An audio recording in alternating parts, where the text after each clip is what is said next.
MCAs and moving on to the Defense Council. Mwenyezi Mungu, ili kustawisha amani, ufanisi na heri ya nchi yetu na wale ambao haja zao umezikabidhi mikononi mwetu. Amen.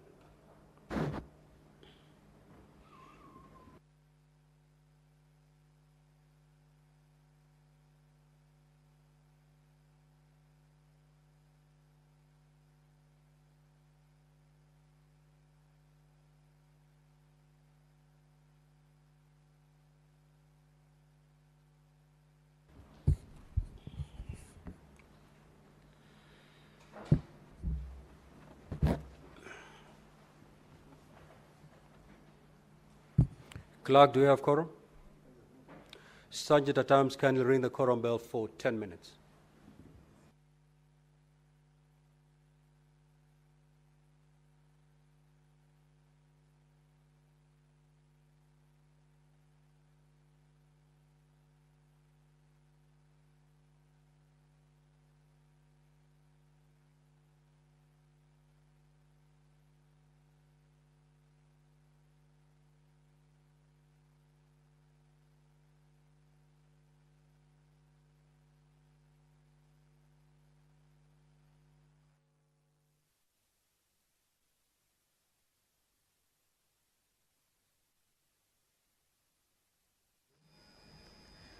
Well, the business of the Senate has commenced this afternoon, and upon the commencement, the quorum bell is on ring mode as per the directives by the Speaker to allow senators within the presence of Parliament to make their way back into the House for the afternoon session. Remember, during this afternoon session, we'll be having the evidence by the County Assembly, who have a balance of about 20 minutes to conclude on that before the House moves to hear from the Governor and the team representing the Governor.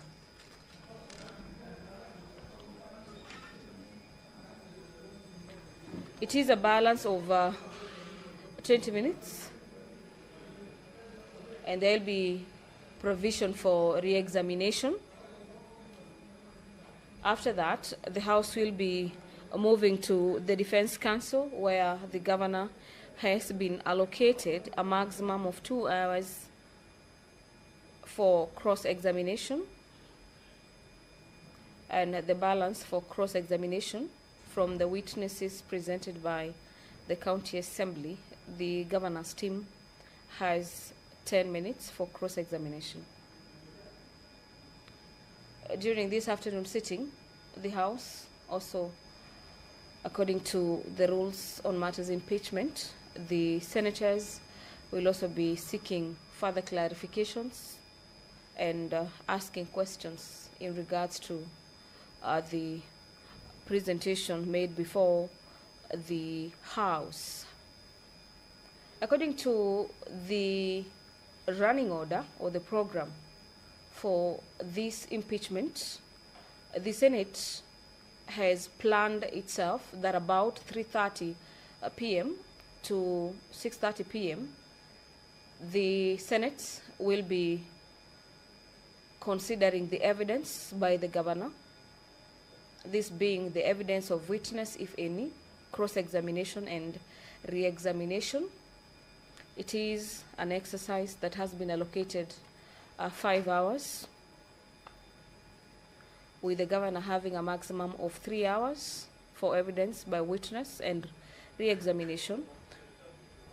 Now, we will therefore proceed with the afternoon's business as contained in the order paper. Clerk, you may proceed to call the first order.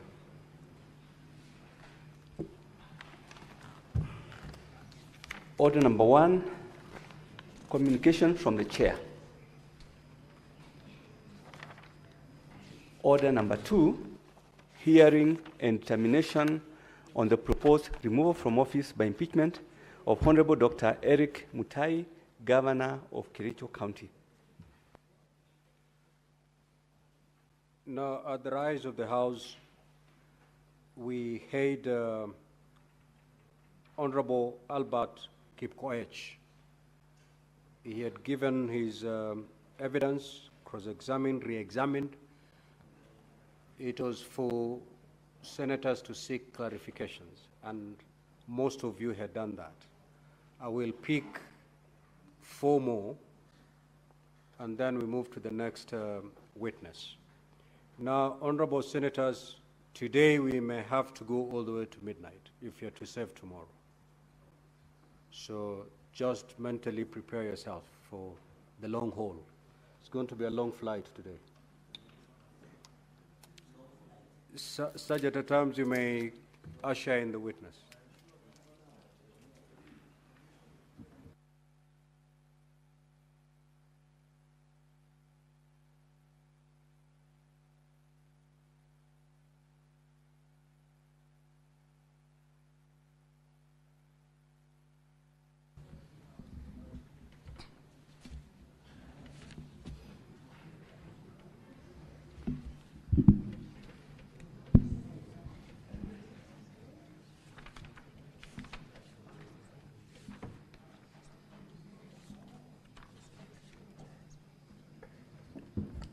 Honorable Albert, just to remind you that you're still under oath. I will therefore proceed to call Senator Erick to seek your clarification. Thank you, Mr. Speaker. Mr. Speaker, mine is directly to the witness. And he has brought before the Senate a number of issues of impropriety, allegedly, against the governor. What I wanted to know from him, so that I make up my mind on how to proceed, is whether the governor, in his own opinion, is guilty on account of being the head of the county government of Kericho, or he can in any way connect the acts of impropriety directly to the governor. Thank you. Senator Fanandi, Senator Chirange. Speaker, just 2 clarifications to Mheshimiwa Albert. One is that, what is your opinion? You know very well that the governor does not sit in procurement processes. So what is the nexus between what you have tabled before the House and the governor's role? Number 2, looking at page 41 on volume 4, I can see there is lunch, tea, and snacks, soft drinks. I can see in this 2.985 million, 25 soft drinks of 500 ml has been paid, not majority liter, but milliliters, so that there is clarity, of 293,750 shillings. If you divide by 25, it shows that 1 bottle of soft drink was procured at 11,750. So what will be your opinion? In 500 hired plastic chairs, 200,000, 1 chair was hired at 400 shillings. So what will be your opinion? And shed light on the issue of tissues and sodas as per this voucher number 41. Finally, Chair, do you have any evidence that Lea Chipchirchir, who assigned most of these vouchers, is no longer working within the governance structure of Kericho County? I yield, Mr. Speaker, sir. Senator Mungatana. Mr. Speaker, there was a very grave allegation that was made by the governor that the reports of the ad hoc committee, in fact, not just this one, but this report and another report, were filed after the impeachment, that there was no opportunity for the governor to exercise his authority on his officers so that those mistakes or problems can be resolved.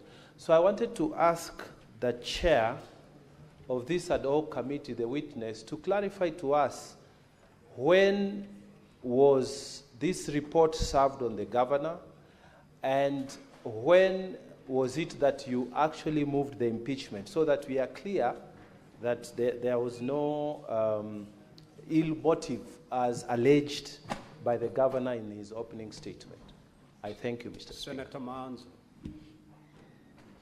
Thank you, Mr. Speaker. Mr. Speaker, I would like to ask the witness, in order of things, there are matters which Senate can settle or oversight and matters which the County Assembly can oversight.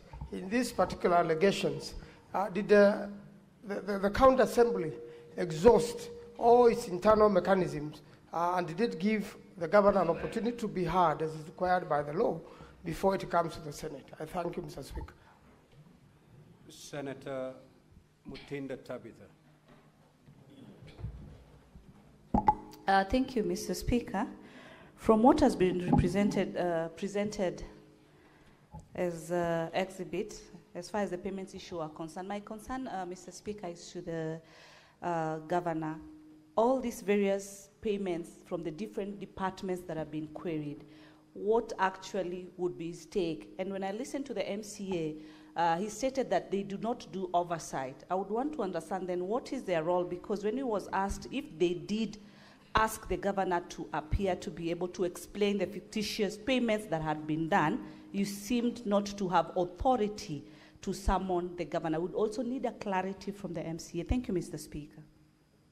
Senator Wafula. Thank you, Honorable Speaker. Mine is from the way you've ably taken us through this document. Just to know, you are doing how many terms as an MCA, so that Kenyans can understand the caliber of MCAs we have in the county assemblies. Thank you. Senator Maruma.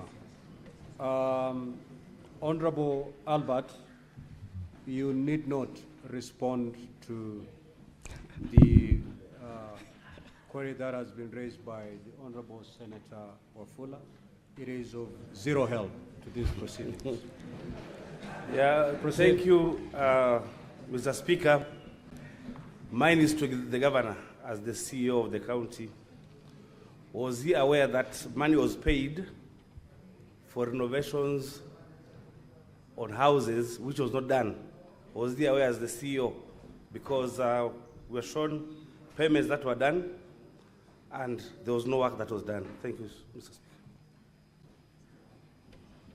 Senator, lastly, Senator Murango. Then we allow Honorable MCA to respond. Asante sana, Mr. Speaker. Swali langu ambao nitauliza ni kama, kwa sababu hapo awali nilikuwa pia mwakilishi wa Andi, ningetaka nijue kama kuna ukurumba ama ushuhumba wote ambao uko katikati ya mbunge la Kericho, kati ya mbunge na gavana, ama sana sana wale mawaziri katika ambao wanafanya kazi katika wanafanya kazi na wao. Na la pili, ningetaka nijue katika kamati ya ukaguzi na wasimbu CPAC katika mbunge la gatuzi la Kericho, kuko na ripoti yoyote ambayo ilitolewa kulingana na matumizi ya pesa ambayo mumeleta mbele yetu leo kama bunge la Seneti? Asante sana, Mr. Speaker. Proceed to respond, Honorable Albert. Okay, thank you, Honorable Speaker and Honorable Senators.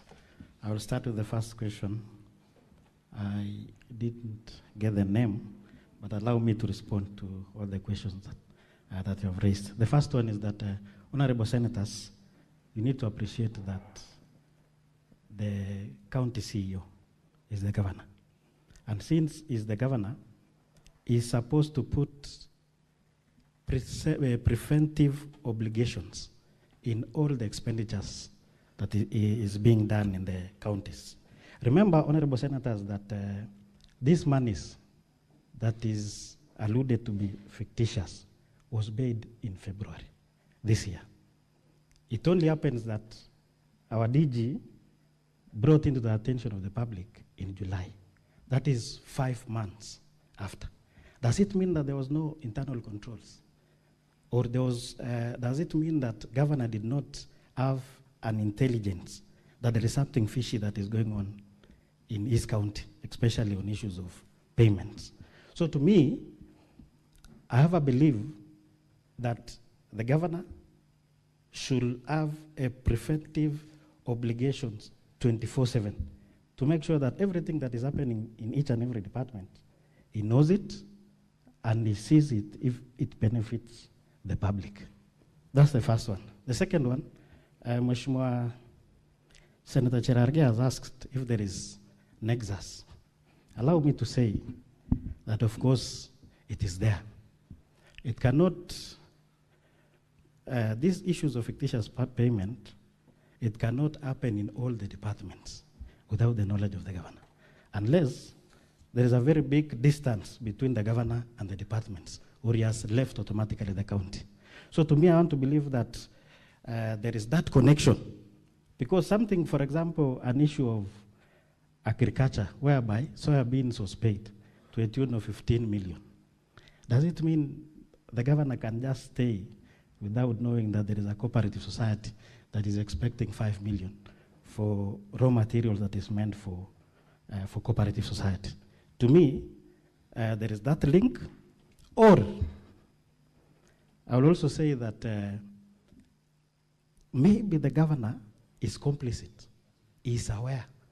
It's only that maybe when these things happened, he was protecting it until the other day when our DG whistleblowed it. So to me, Mheshimiwa Cherargei, there's a very good connection between His Excellency the Governor and all the happenings, especially on fictitious payment.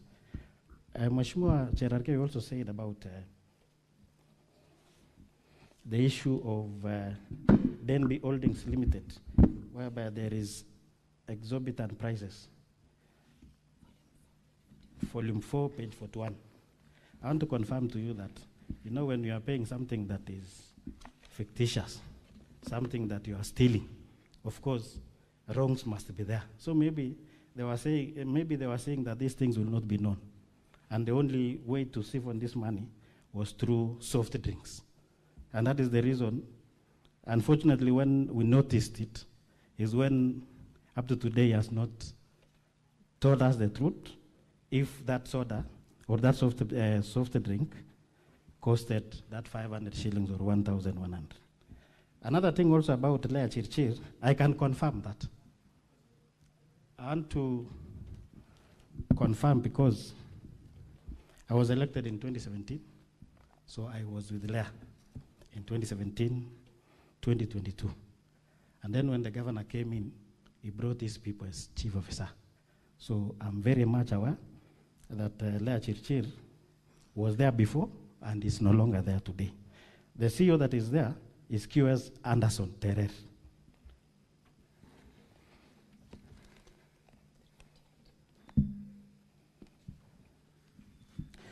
Another question on reports. It is not the first time that the Kericho County Assembly is responding to or is giving His Excellency the Governor ad hoc reports.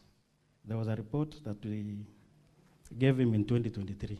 He has not acted about that report up to today. There is also another report on Kasim Tahani.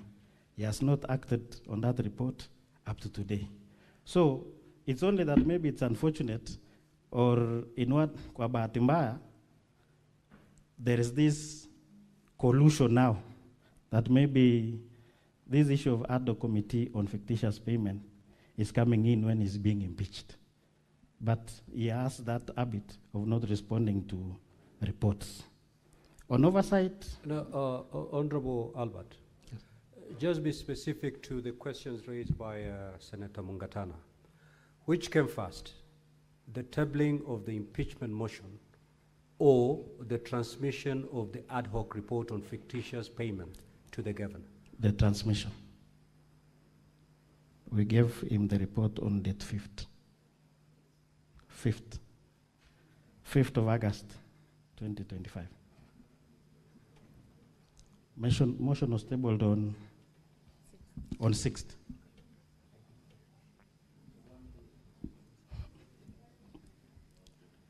Okay, on the issue of... You're saying the report was transmitted on the 5th? Yes. And the motion tabled on the 6th? Yes. Okay, proceed. But remember, Honorable Senators, that the only person who prepares a motion should give us the reason as to why he decided to use report on fictitious payment. So maybe that one can be answered well when the mover will appear here. It's okay. Proceed, Mheshimiwa. There was that question on oversight, whether we have invited the governor to appear to the assembly. I want to leave that to you because the issue of law, are we allowed to invite the governor to the assembly to answer on issues? I want to believe that the only way we can invite the governor to the assembly is through the impeachment. And that is the reason why we invited him on date 15th to answer on these issues. Unfortunately, he did not answer on that particular day, especially on 85 million that was siphoned through fictitious payment. Mheshimiwa, the Honorable Senator from Makueni asked this question. Yes. That having worked so diligently as a county assembly and unearthed the fictitious payment and compiled the report, was it not prudent on your part to hear the other side through the governor so that he can explain exactly what happened and maybe what action he may or... Yes, we did. We invited CCs, headed by CC Finance and his team from the finance, and also all the chief officers from the affected departments. And I want to believe that since he heads the cabinet, those people were responsibly represented him at the assembly. Okay, you told me not to answer the issues of terms, but in a nutshell, I was here since the inception of devolution. I got an opportunity as nominated, then thereafter I was elected. So I've been here for 3 terms. On the issue of PAC, the Assembly responded to these issues of 85 million financial impropriety because DG wrote the letter to the Assembly listing the 46 companies that was affected. And he advised the Assembly to investigate. And that is the reason why we started with establishment of a committee to look into these issues. And maybe later on, if all these issues will appear in the audit reports, that is where maybe public accounts will look into it. Otherwise, I think I've finished all the questions. Maybe, thank you. Maybe if there is any that I've forgotten. What is your issue, Senator Tabitha? I thought it was the issue of oversight, and he has responded to it.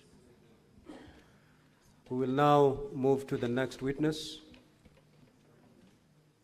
We need to make progress in this matter. Senator Kavindu, you had an opportunity to ask a question. Okay, before we stand down the witness, just take this one question, last question.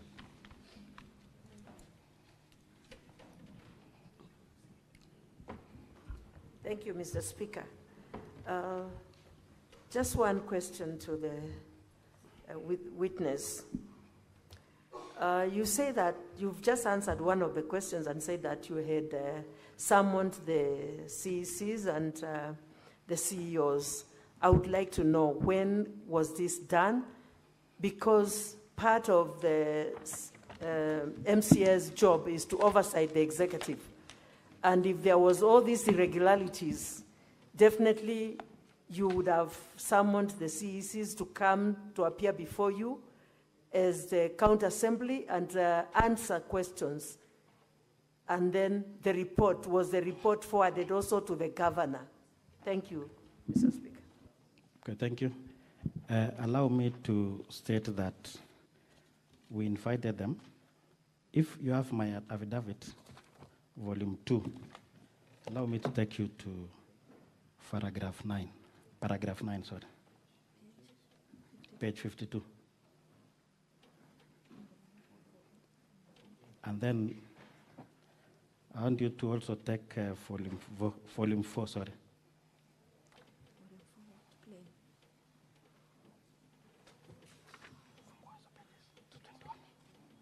The first witness invitation letter is in page 221.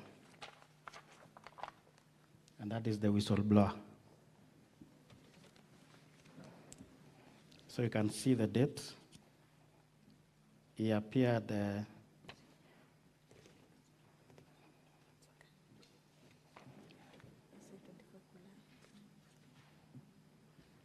on 24th July. So we invited all of them, and it was based on the letter that was written to us by DG on 10 July. We were not acting as the normal oversight, because if it is normal oversight, it means the CC Finance will be invited by the Committee on Finance. If it is the issue of lands, there is Committee on Lands and several other committees of the Assembly. But this one was an exceptional case because the DG wrote a letter to the Assembly requesting that we investigate this matter, which it had 45 companies that was paid in February and in March. Thank you. Honorable Albert, are you therefore saying that it is the governor who requested you to investigate? The deputy governor. That is the office of the governor. Is that your testimony? Of course, since he's the principal assistant, it's the office of the governor. That requested you to investigate? Yes. Thank you. Okay, we will now move to the next witness.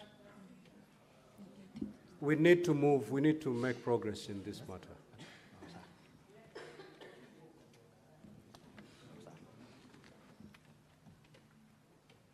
Council for County Assembly, you may now usher in your next. How many witnesses do you have? Because between this witness and your last witness, you have only 20 minutes and 32 seconds. Thank you, Mr. Speaker. Sir, for the constraint of time, we will be calling our last witness.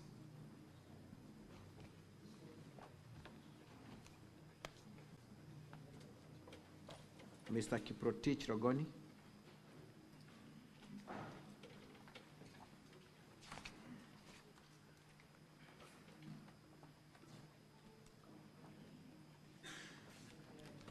And as we usher him in, his affidavit is to be found at volume 2 at pages 1 to 50. Volume 2 of the County Assembly's documents, pages 1 to 50.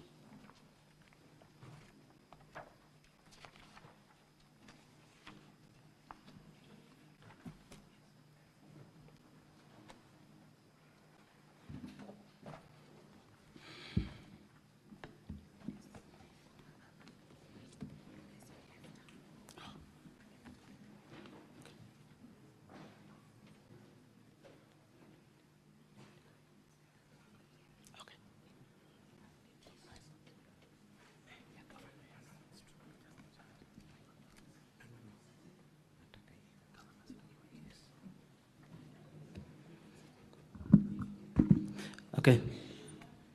I, Honorable Kiprotich Rogony, do solemnly swear that the evidence that I shall give before the Senate in respect of the matters before the Senate shall be the truth, the whole truth, and nothing but the truth.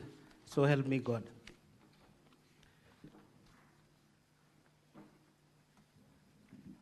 Thank you, Rogoni, and good afternoon to you. Good afternoon. Kindly introduce yourself with your full names and what you do for a living and how you are associated with the motion before the Senate. Thank you. My name is Honorable Bororiet Rogony. I'm the member of County Assembly representing Sigawet Ward in Sigawet Sub-County, Sigawet Soin constituency. You also confirm that you are the mover of the motion before Senate today? Yes. And you prosecuted the same before the County Assembly? Yes. Do you also confirm that the motion met the threshold under Section 33 of the County Governments Act and the standing orders of your Assembly? Yes. How so?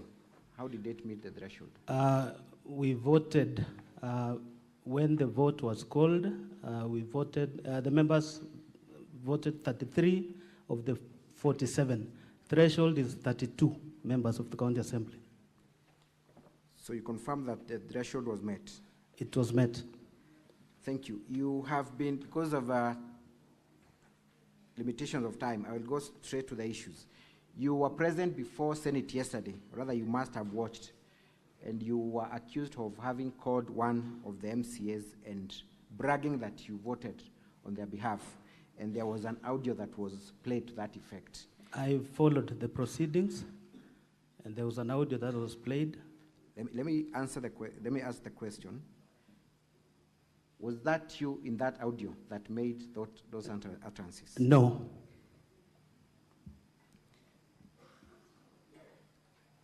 Have you, at any given time, talked to that member of County Assembly making those brags?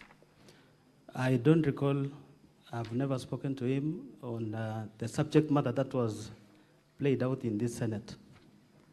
So you confirm that you did not call the honorable member making those allegations? I didn't.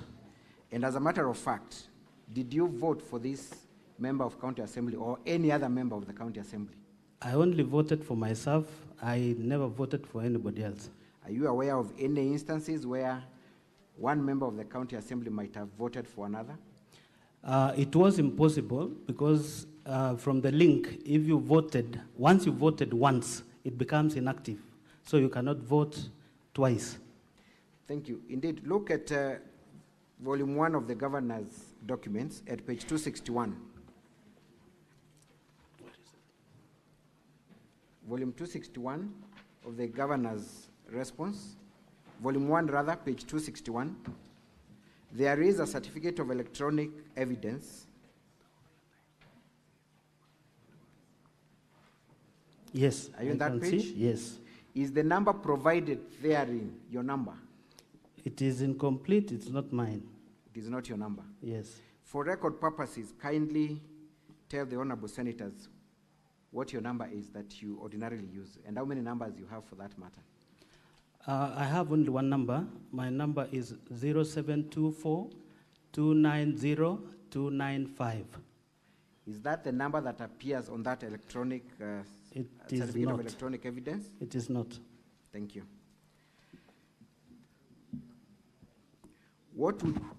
That is at page 261 of volume 1 of the governor's response, at paragraph 2.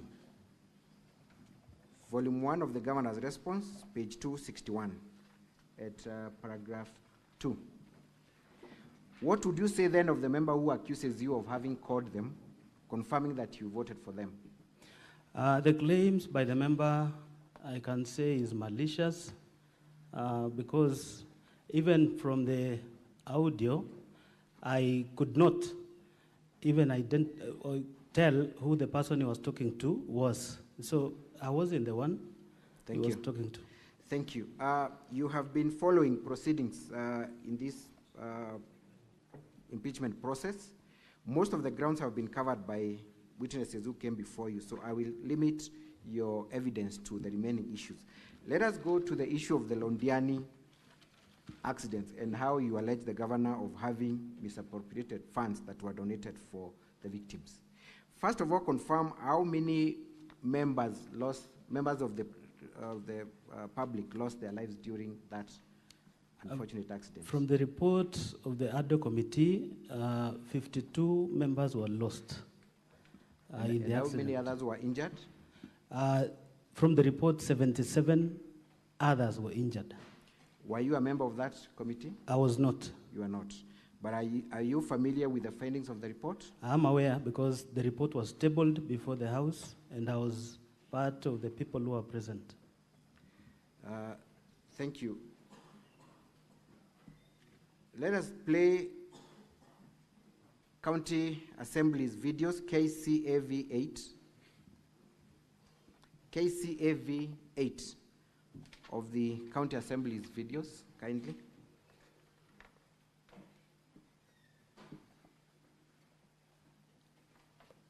Takes to ensure that the victims are compensated properly.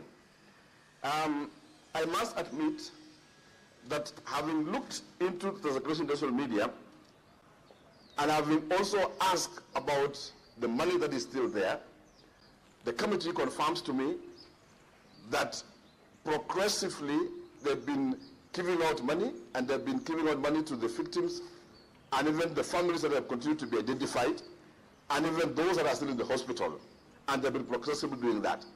They have also indicated to me that there is still money that are yet to be dispatched. And in the process of this, we have borders that were affected, and they have indicated to me that they are also in the plans of giving out money to the borders, those are affected, and also dispatching money to those who were, have not been given. To address this, I'm taking an immediate action. And before I do that, I want to confirm here to the public that I had said the hospital bills will be met by the county government of Kericho. The position is still the same. That is a commitment from me as the governor of this county. The medical expenses, and what I mean by expenses, I mean the treatment of the patients. We have patients in the hospital, you know, normally you pay for the doctor, you pay for the beds, and we have continued to say, and I still indicate here today, that medical bills will still be met by the county government of Kericho. Those that were in the mortuary, we waived the mortuary fee, we waived it to zero, and there is no money that families paid or that were paying for the same, because we waived more than 2 million and then the hospital. It is therefore then, based on the circumstances that has been there in social media, I would wish to indicate as the governor today that there is no money that should be paid to Londiani Hospital or Kericho Revaro Hospital. The money belongs to the victims, it belongs to the survivors. And I have directed today to the committee that they need to step out, make sure that whatever money they still have be paid immediately and promptly. Thank you. To We the can stop. families. We can stop there. The governor is alluding to a committee that is in place. What was this committee that he was alluding to, that he's seeking to direct on what to do? You will recall when there was a whistle blow on the issues of this fund, the Speaker formed another committee that was led by the Honorable Moses Rotich, MCA Tendeno Soget. Now the governor came up with a committee of his own. Now this is the committee he's talking about. That he Who are members of that committee? I cannot recall the names of all of them, but now there is also a committee formed by the governor and the county commissioner that was led by the then county secretary, Dr. Wesley Bor, and the county commissioner being a co-chair. And who appointed this committee? The governor himself. The governor himself. It is the same committee that the governor is seeking to direct on how to use the funds, correct? Yes. So would you say that the governor was in control, in charge of this committee? He was purely because of the... Just yes or no? Yes. Would you say he is or he is not? He is in charge of the committee. Thank you. And we have seen the governor confirming that no money will be paid to any hospital and that the money that was donated was meant for the victims, correct? That is true. What did the committee investigating how these funds were used? So the other committee discovered that there were minutes drawn by the same committee that we talked about, led by Dr. Wesley Bor, where the victims were paid slightly below 5 million. It's almost 5 million. And the rest of the monies were expended. We will have a list. Kindly take us specifically to that part of the report. So it is found in my affidavit Page 44. Page 44, that is what you said, but we want to look at the report itself. Volume 2. Volume 2. At what page? Page 44. No, we're not looking at your affidavit, Rogoni. We want to look at the actual report. Okay, the report is in.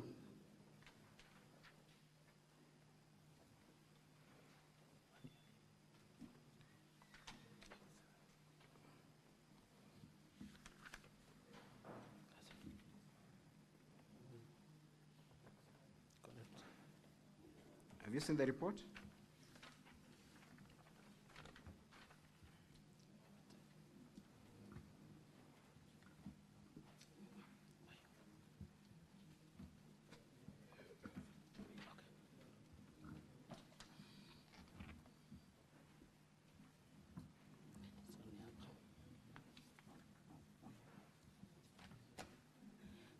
So,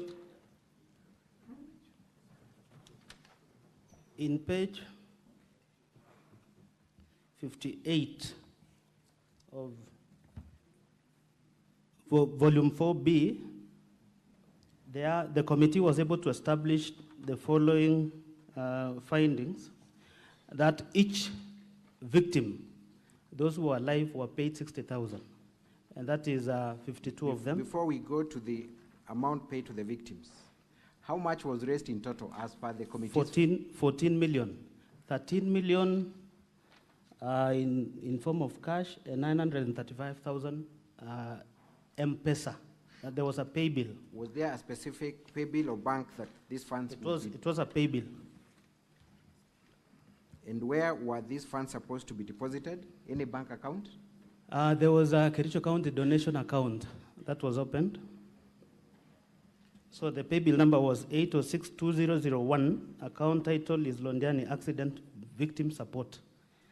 Thank you. So what were the findings of the committee in terms of how the 14 million was spent? Can you take us to the specific page where now, the committee... Page 61. How was the money spent? So this is how the money was spent. The other committee was able to find that 48 families have received 90,000, that is 4.3 million. 8 survivors have been compensated for 80,000. That makes a total of 4.8 million. Now, there was an expenditure. Thank you. Before you go there, let me ask you the question. Other than paying the victims 90,000 each, yes, was the money used in any other way? Yes. Contrary to the governor's direction? Correct. How was it utilized? Kericho Referral Hospital, that is Kericho District Hospital, received 2,037,524. Londiani Hospital, 1,534,190. Supertrix, these are tents at Londiani Stadium. This was during the fundraiser, and 2.945 million. Supershine, tents at Ray's Hotel, 411,000. And we have Ray's Hotel lunch for 100 people, 100,000. PSM, those are the ward administrators and the rest, printing and refreshment, 423,000. County Commissioner, fuel and meal allowance for the team, 300,000. So we have the damaged motorcycles, 300,000, and that brings a grand total of 13,540,714. What was left in the account is 112,296. And remember, they have not added what was in the pay bill. Thank you. So what percentage in your assessment went to other expenses other than compensating the victims, contrary to the wishes of the donors? So nearly 10 million shillings went to other expenses out of the 14 million that was raised. And that is nearly 60%, 60-65. Let's go to volume 4D at page 57. Volume 4D of the County Assembly's documents at page 57. Were you able to collaborate from bank statements that indeed the monies were spent yes, in other ways other than compensating the victim? Let us go to page 60 of volume 4D. That is true. Confirm from, first of all, page 57, in whose name is that account? Kericho County donation account. Was that where monies in respect to? This is where all the monies from the fundraiser were deposited in. Page 4, volume 4D, honorable senators, at page 57. Go to page 60, and I want you to look at the last transaction. Page 60 at the last transaction. The third last. The last transaction. Oh, the last transaction. At page 60. Yes. Tell us what is the nature of that transaction and whether you know who the person that transacted was. Fernandez Korir, who is a signatory to this account. And what role does he play in the county? Is the Director of Finance. Is he the CFO? CFO. That's okay. He's the Deputy Director, but CFO. How much was withdrawn in cash? 423,000. Can we go to the second last transaction on the same page? Supertrix Limited Entertainments. Was that the same company that you had discovered supplied tents and was supposed to be paid? Yes, how in much? Londiani Stadium. How much was paid? 2,945,000. Let's go to page 61. 61. The second from the top. 61 of the same volume. There's a withdrawal. From who? By Fernandez K. Korir. How much? 300,000. Let's go to the third transaction on the same page. This is a withdrawal again. By who? Leonard Oti. The amount? 100,000. Let's go to the fourth transaction on the same sheet. It's a withdrawal again. How much? By Leonard Oti, 300,000. Council for the County Assembly, keep your eye on the clock. Proceed. Thank you, Mr. Speaker, sir. Maybe perhaps at this juncture, I would seek for your indulgence to be just given 10 more minutes to complete with this witness. I will be able to shorten my examination. Very well. 10 more minutes. Thank you. What is the nature of that transaction? It's a withdrawal. Yes. Of 300,000. 300,000. By Leonard Oti. Who is Leonard Oti? This is a signatory to this account, and this is an employee of the county government of Kericho. In what capacity? He is an accountant. He's an accountant. Are these people who are appointed by the governor to sit in this committee? I believe this is part of the team that sat in the committee of the Londiani. At the beginning of your testimony, did we see the governor saying that you'll direct the committee on how to utilize the money? We saw the governor. So do you then think that the governor was aware or ought to have been aware of the transactions that took place in this account? This squarely puts, the statement of facts to the governor, because he committed that all the monies raised were meant for the victims, but up to 9 million cannot be accounted for. Thank you. Did you have an opportunity to visit Londiani Hospital and any other hospitals that these monies are purported to have been paid to? The ADO committee paid a visit to Londiani Hospital, Kericho Referral, and even up to Nakuru, where most of those patients were referred to. What was unearthed from their physical interaction with these hospitals? Most of those hospitals, they had not, and they were never paid the amounts that they have been, that is indicated in the report to have been paid to these facilities. So in your assessment, how much money from the donated amount never got its way to the victims? 9 million shillings. To date, has the governor explained to your satisfaction or even to any level of satisfaction how that money was spent? Even after the report has been produced, the governor has never given any explanation. And when was the report produced and forwarded to him? In 2023, that is the month of August. 2023, the month of August. So was this motion in anticipation of the report, or it was the report that came earlier? It is the report that came earlier. And remember, this motion, the motion to impeach the governor in the precious impeachment, this motion featured as one of the grounds. What were the specific recommendations you sent to the governor in respect of the handling of this fund? That the monies that were meant for the victims, which the governor honored to ensure the victims were paid, was never paid. We requested the governor to investigate and ensure all the monies that were meant for the victims and the families that lost the loved ones was paid.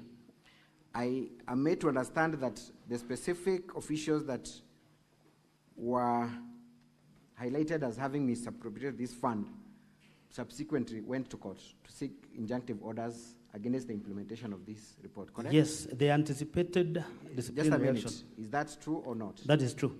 Who were the parties of that case? It was once Dr. Bor, there is a CEO, Betty Chebe, and others. Was the governor an interested party in that? He was an interested party. Did the governor swear an affidavit He did. for or against that request by the CCs? He did in support of the officials. So he went to court and asked the court not to implement the report. That That's is what true. you're saying? That is true. That is captured in an affidavit, correct? Yes. Would you then say that the governor had the intention of implementing this report? He had no intentions of implementing the report. To date, has the governor given any contrary audit or report of how these funds were used? He's never. Almost 1 year down the line. 2 years down the line. 2 years down the line. What would you say about his conduct then? He's a complicit in the whole setup. Thank you. Mr. Speaker, thank you. I was looking at the watch. Thank you. Let's move to the other issue. Kazi Mtaani. Again, tell us when a report on the Kazi Mtaani initiative was made by the respective committee.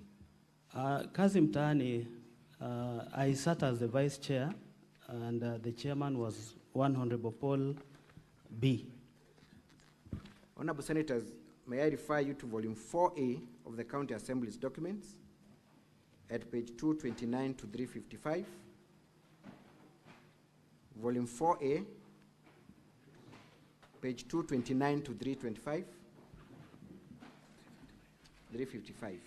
Proceed, Mr. Rogoni, directly to the recommendations and findings of the committee, and tell us when this report was finalized.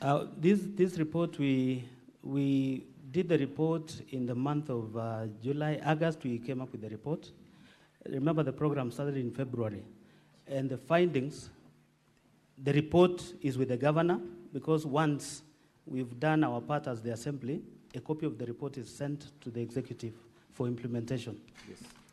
But shockingly to date, the governor has never even implemented a single recommendation out of this report. And remember, the county government of Kericho, through the 2 municipalities, lost cumulatively 39 million. And have you seen the response of the governor in respect to that allegation? What has he said about it? From the replying affidavits in the previous motion, the governor alleged the county government of Kericho did not lose funds through the program. But from the report, you can see there are even companies that were not pre-qualified. They did nothing, but they were paid without a single document. I'm talking about the LSO, because if you're given a job to clean a place in town, you've got to have an LSO. Not a single LSO of all the 16 companies, 9 for Kericho and 6 for Litein municipality, were given or supplied with an LSO for them to process for the payments. Maybe you might want to take some time and highlight, because not all of us are aware of this initiative. What was the nature of this initiative? How would it work, and who are the beneficiaries, and who are the participants of the initiative? When the governor launched this initiative in 14th February 2023, it was meant to give an opportunity to the youth, the women, and the people, the marginalized from the 2 municipalities. That was more of like offering them a job opportunity through that program. But because there was no policy, the governor resorted to engaging those contractors who were doing jobs in the Department of Environment. Because there was no law, there was no legislation, there was no legislation to support the process. Now the governor used contractors procured in the Department of Environment underwater. So are you saying that the money never got to the intended Now, the youth beneficiaries? and the women who appeared before the committee during the hearing, actually they were complaining because they were never paid. Initially, these contractors were supposed to pay them either weekly or after 10 days for a period that they signed the contract. But out of this, you can see from the report, there is even a contractor who was... Take us to the specific page where those complaints were raised and what was the nature of those complaints.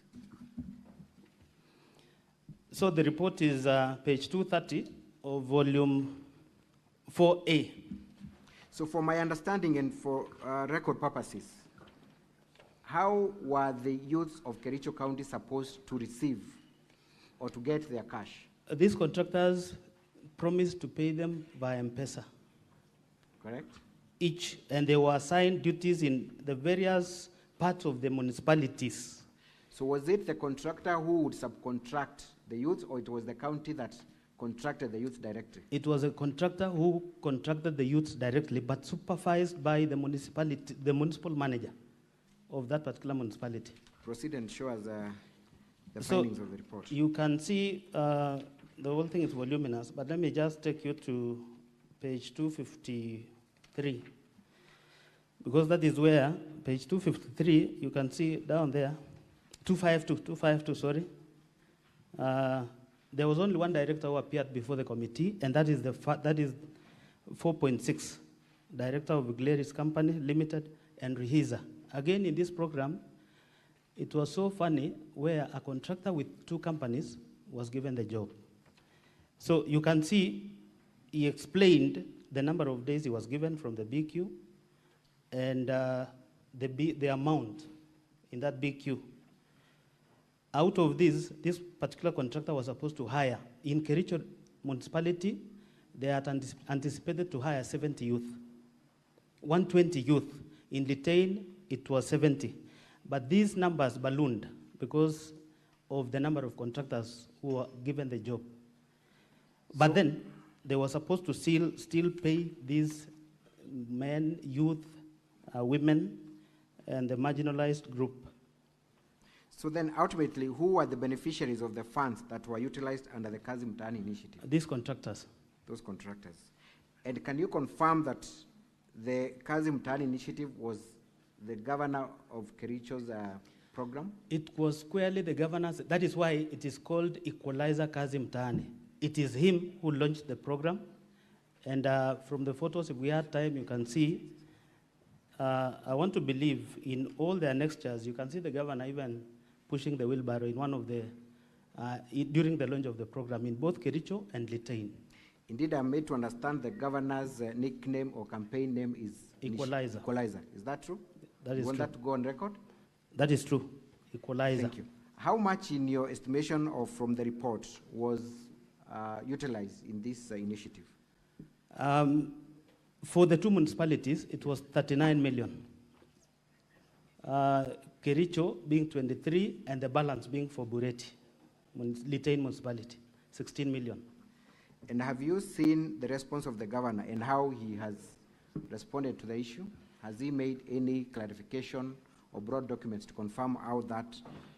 First of all, he relied on the affidavits of the former CEC in charge of lands, once Malel Kipruto. That from what the officers gave him, the information, there was no funds lost. But the committee, where I sat as a vice chair, we felt the value for money in these programs could not be,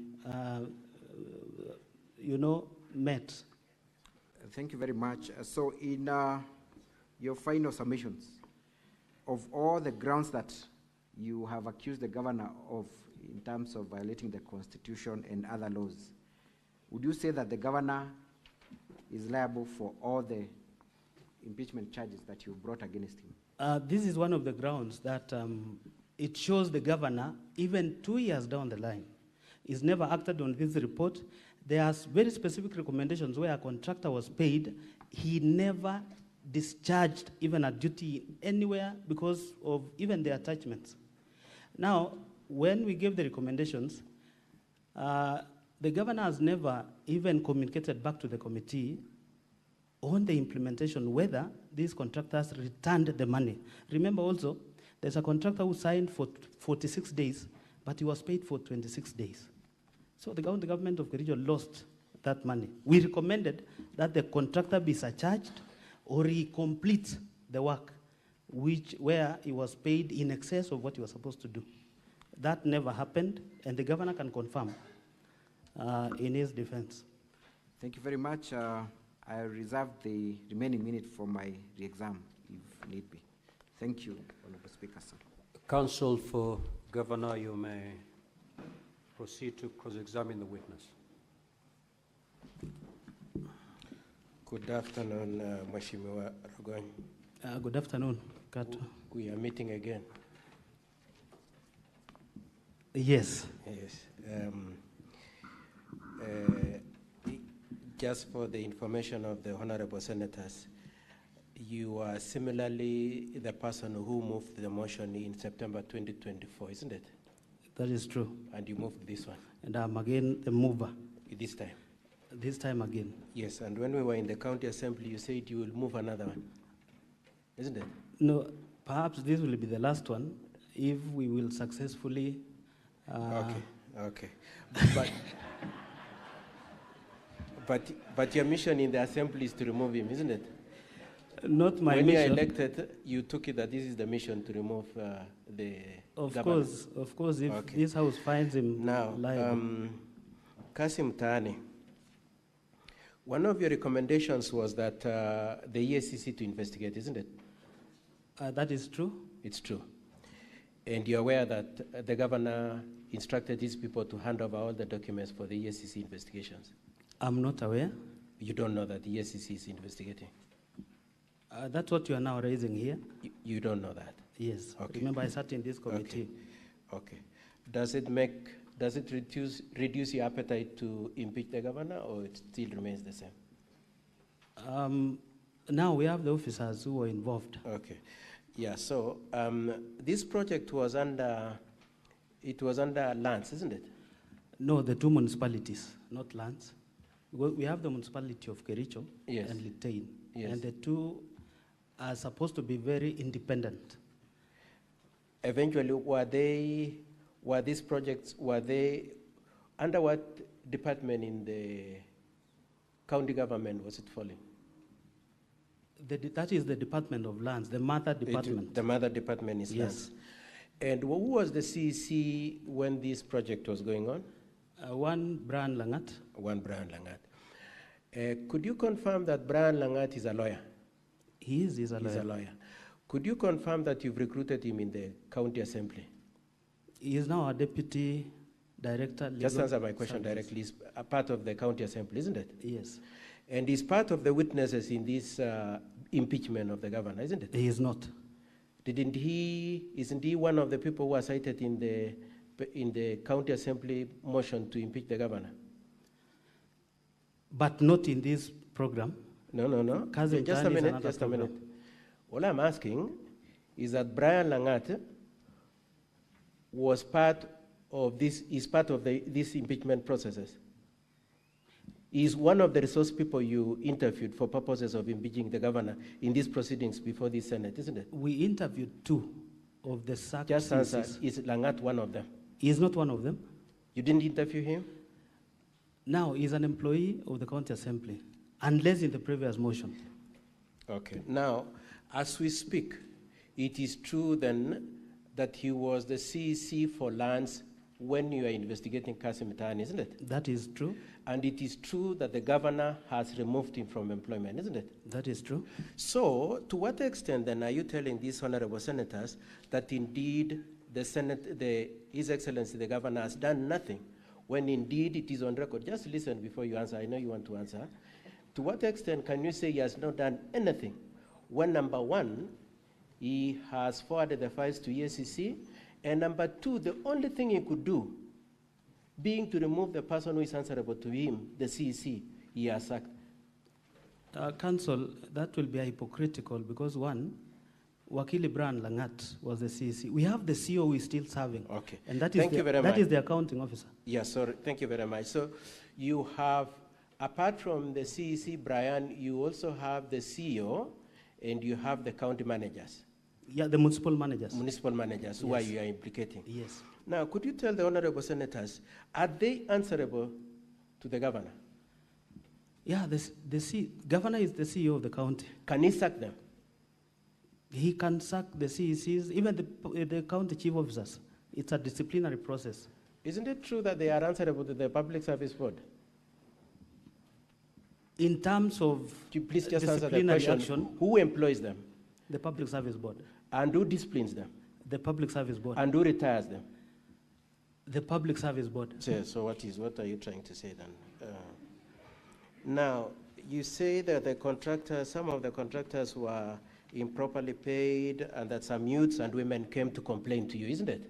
To the committee. To the committee. You also saw the list provided in reply to your complaint, a list of youths and women saying they were paid. You saw that in response to the petition. It is only... Please answer the question. It's only one list, one contractor with a list that shows some M-Pesa transaction, but you cannot confirm whether those monies were channeled to those numbers. Could I ask the question, please? It is true that the governor has provided a list of women and youth who were paid in response to your complaint that some youths were not paid, isn't it? Council, it's an amorphous list. Please, let's not argue. Is it true that you've seen that the governor has provided a list of the youths? It is in the report. It's there. Okay. Now, these are the youths that you say have come to complain to you, youths and women. Has any of them, to the best of your knowledge, gone to court to complain about non-payment for work they had given to the county? Is there any case of a complaint that I have worked and I have not been paid filed in court? They complained before the assembly. I'm just asking you, are you aware of any court case? I'm not aware about court case. On this Kasim Tani? Yes. Are you aware of any complaint to the police on this Kasim Tani unpaid payments? I'm not aware. You're not aware. And Kasim Tani was done which year? In 2023. 2023. So we have about 2 financial years between then and now, isn't it? That is true. Have you seen that issue of Kasim Tani featuring anywhere in the auditor's report? Because that is the only, that's an independent entity that would audit. Have you seen that case of Kasim Tani? You're talking about the Auditor General's report? Yes, Auditor General's report. It featured in our reports as a... Please answer my question. Has it featured in... You are interested. You're interested in impeaching the governor forever. So I want somebody independent. Has the Auditor General captured any complaint about Kasim Tani losses of money? To the best of your knowledge. I'll have to... Okay, thank you. Already there is a report on HADO committee of Kasim Tani project implementation. Mheshimiwa, that question is either yes or no. Already there is a... Are you aware of any Auditor General's report on that PPRA issue? report. Who has asked you about PPRA? Could you just wait, please? I've asked you about Auditor General. Is there any report from Auditor General, to the best of your knowledge? I'll need to check then. To the best of your knowledge, Mheshimiwa. Okay, not so far. You're not aware. What of Londiani victims? Is there any, are you aware of any Auditor General's report on that Londiani loss you're claiming? Of course, it cannot find Please just its way answer the to question. Auditor General's report. It's not there? Yes. Okay, good. Now, who did you say was in charge of who was the head of the county government's representation in the Londiani victims issue? Dr. Wesley Bor. It was Dr. Wesley Bor. Yeah. As we speak today, where is that Dr. Wesley Bor? Dr. Wesley Bor exited service in the county government. He left to work. Yes. And it is your case still that the governor has done nothing, yet he has retired Dr. Wesley Bor. Dr. Wesley Bor resigned. He was not removed by the governor. How do you know that he didn't remove him? Because... Okay, so anyway, an action has been taken, isn't it? It is not the governor who took the action. Was he answerable to the governor? Yes. He was answerable to the governor? Yes. And do you know whether the governor then told him to resign? Do you know that for a fact? Now, do you know or you don't know? I don't know. You don't know that, okay. Now, in your report for Londiani, you also interviewed somebody by the name Edna Tonu, isn't it? And implicated her in that report. It was Edna Tonu the CC one of judge the people in charge of health? Yes. Was she mentioned in that report? As a CC. And you made recommendations? Part of the committee, that's okay. You made recommendations about her, isn't it? About the need to discipline her, isn't it? Those who were... Please just answer the question. She was not part of was them. mentioned. She was not part of the... She was not part of those who were recommended to be disciplined. Okay, but she was in health. Counsel for the governor, your time is up, unfortunately. Mr. Speaker, sir, could I very kindly plead for about 10 minutes, kindly? Very well. Thank you. 10 minutes to conclude. Thank you very much, Mr. Speaker, sir. Did you mention her in the report? As those who were present in one of the meetings. Thank you. And has she been removed by the governor? Yes, of course. She has been removed. What of Leonard Ngetich? He's a former CEC. Has he been removed by the governor? Yes. And you still want these senators, honorable senators, to still hold the governor as not having taken any action on the Londiani issue? Now, is it true that the people you had mentioned in that report included one Betsy? Yes. And is it true that Betsy filed a suit against you in court? That on that was report? Against the assembly. Not you? Yeah, okay. I don't know whether I'm the assembly, but...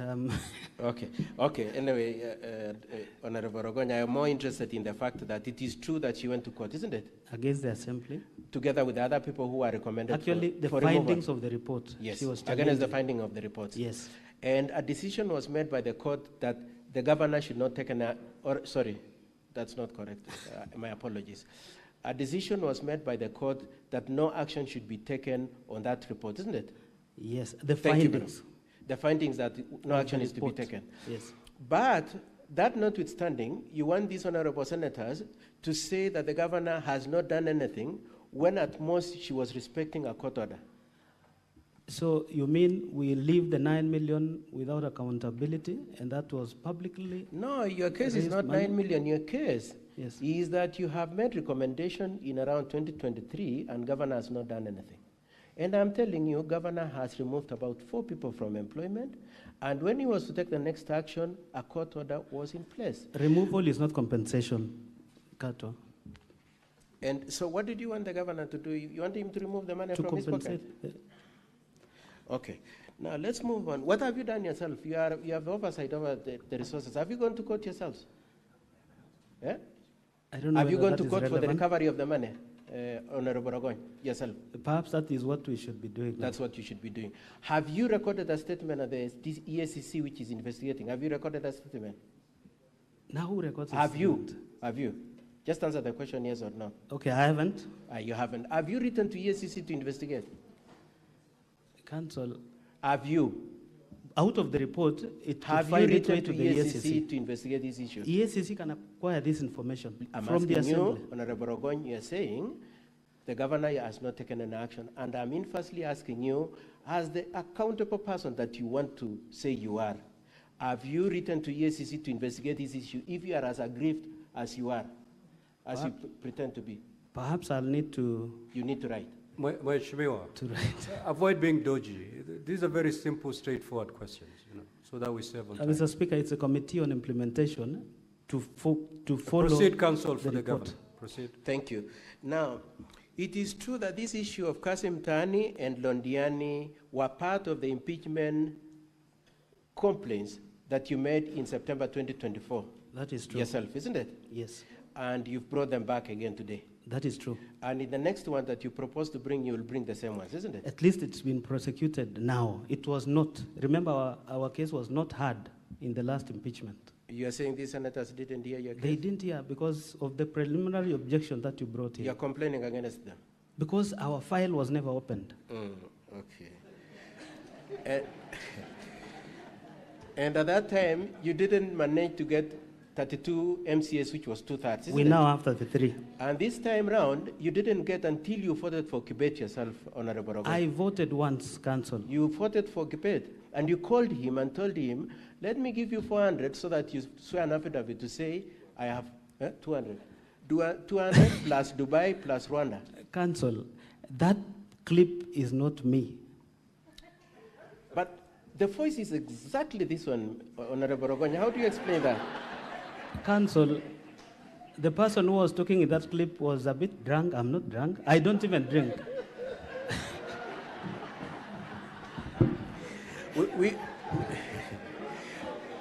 We would like the people of Kericho and people who voted for you to hear you say this. You're saying you don't drink? I don't, Council. Completely? You know, Council. You or you don't drink? Mr. Speaker. No, the issue of drinking you've raised. Let me clarify. Do you drink or you don't? I don't drink. Completely? I'm a Seventh-day Adventist.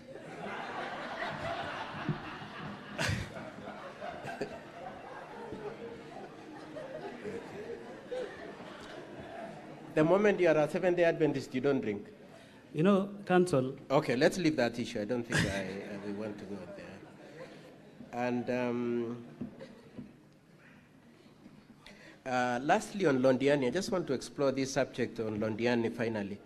Is it true that when you investigated the Londiani matter, you found that the county commissioner was the chair of the committee? He was a co-chair. Remember, the only outsider in that committee was the county commissioner. Just stick to the question I'm asking you. Was the county commissioner the chair? The co-chair. Together with? The county secretary. Who was left, Dr. Bor, isn't it? Yes. Okay. And was the governor a member of that committee? He appointed his own members. Please answer the question. Was he a member? He appointed his own members. Please answer the question. Was he a member? He's the appointing authority. Mr. Speaker, so I'll ask the witness to answer the question. He's not a member, He's not a but member. he appointed the members. You looked at the bank accounts, isn't it? Yes. Is he a signatory to any of the bank accounts? We only have 2 signatories. Is he one of the signatories? He's not one. He's not. And did you trace any money to him from any of the withdrawals? Council. Please answer the question. We had the governor speak. Please answer the question. Was any money? Let's make progress. Just respond to the question. Yes, thank you very much. Was any money, did the governor ever walk to the bank and remove any money? No. Thank you very much. That's all, Mr. Speaker, sir. And Mr. Ogonyo, my friend, I hope we remain friends. No, we will be friends. Okay, thank you. Any re-examination? Counsel for the County Assembly.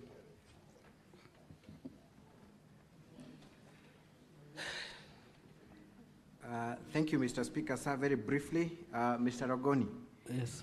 Other than the Auditor General, has any other independent body taken up investigations in respect of the Kazi Mtaani initiative, to the best of your knowledge? EACC says the mother, in PPRA too, PPRA.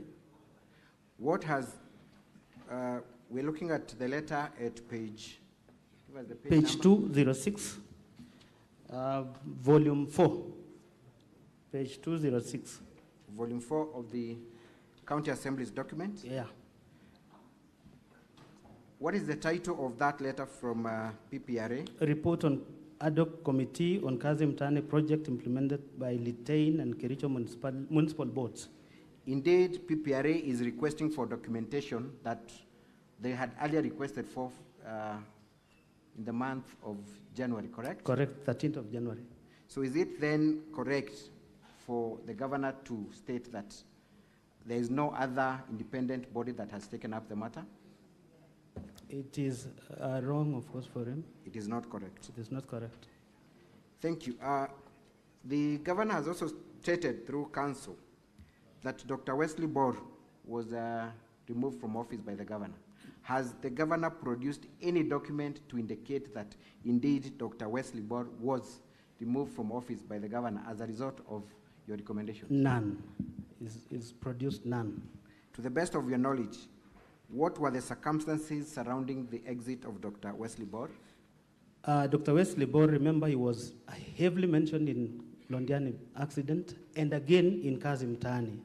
So the Honorable Paul B., who was the chairman of Kazi Mtaani, produced an impeachment motion against Wesley Bor.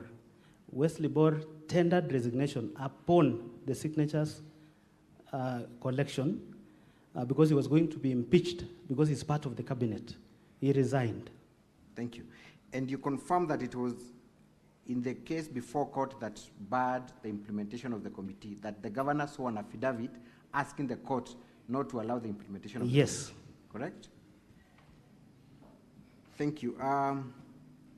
You've also been told that one of the witnesses who appeared before the Senate yesterday, one Edna, Tonui, yes, was the CEC in charge of health at the time. She I want was you not. to look at page 82 of volume 4B of the County Assembly's documents. Volume 4B. At page 82. Page 82. Kindly tell us who was the CEC in charge of health at the time. The CEC in charge of health, that time Council was... for County Assembly, your time is up, unfortunately. Just 2 minutes, kindly. Nora, we'll give you 2 minutes. Thank you. Who was the CEC in charge of health at the time? Bill Brenda B. Is Bill Brenda B still a CEC? She's still serving. She's still serving? Yes. Thank you very much, and that's all for this witness. Thank you. And that brings us to the close of the County Assembly's case, but I will be making a short application after the witness has been interrogated by senators. Thank you. Thank you. Any questions or clarifications from the honorable senators? Clerk, someone should work on my dashboard. It's run blank. Yes, Senator Fernandi.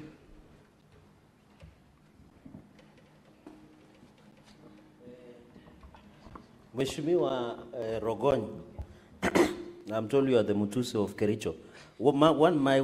Two questions only will be, one, are you aware of section 45 and section 44 on the appointment and nomination, that both the county secretary and chief officers are nominated or appointed by the governor after competitively being recruited by County Public Service Board? Number two, Speaker, sir, is the ground on fictitious payments the only ground that you want Governor Mutai to go home? Number three, in your culture, of course the Kipsigis culture, what happens to the person who hits or misuses the money belonging to the death? And finally, what do you mean by pastor's appreciation of paying 100,000 shillings? Is the prayer so expensive in Kericho? And out of 14 million, 4 million went to, approximately 4 million went to the victims, 10 million went to expenses. Was this justifiable? And finally, what do you want us to do to the governor? I thank you, Mr. Speaker, sir. Senator Essie.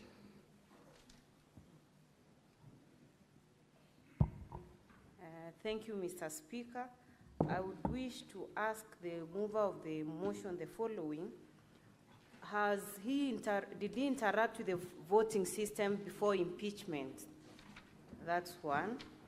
And secondly, do you want this Senate to impeach the governor for not implementing a report? And finally, do we have a report from the Office of the Auditor General? Thank you. Senator Faki. Thank you, Honorable Speaker. Mine is with regard to the Kazim Tani report. Is it that the work which was supposed to be done by the companies that were pre-qualified was not done, or the people who did the work, that is the young people who are employed to do the work, were not paid by the pre-qualified companies? Number two, there are allegations that 18 members of the Assembly never voted for this motion. What is your response to this allegation? Thank you.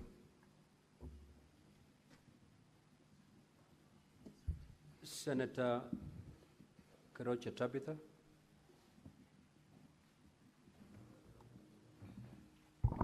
Thank you. The mover of the motion, It's about the Rodiani, because I remember it was a very sad tragedy when we came, when we all came to Rondiani. We were all there. I remember even Chirangai was there, and we really contributed. And I'm happy to see what the video that was played, that even the governor went ahead to say he's going even to ensure that their bills are cleared in the hospital. But then when you're standing there, when you're talking to the world and to the Kenya to say that some of the victims were not paid. Is that what you are saying, that some of the victims were not paid? And the money in the statements where the governor had said that he's going to clear the bills, the withdrawals, have you traced to see whether it went to pay the hospital? And then on the side of the governor, if there are people that were not compensated, it would be nice if they can be compensated. Whichever means will be used, I think it would be very nice for them to be compensated. I think I have nothing more to say. Thank you. Senator Lekina.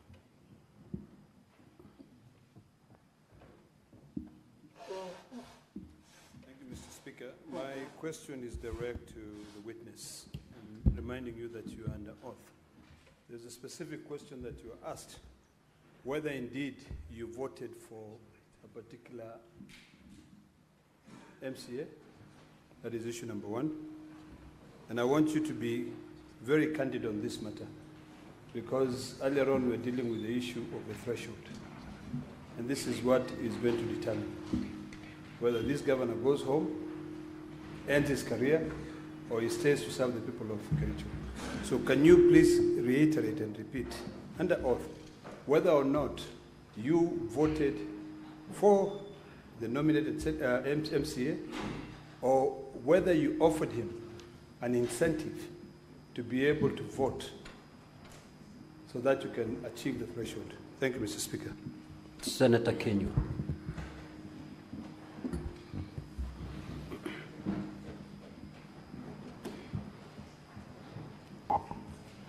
Thank you, Mr. Speaker.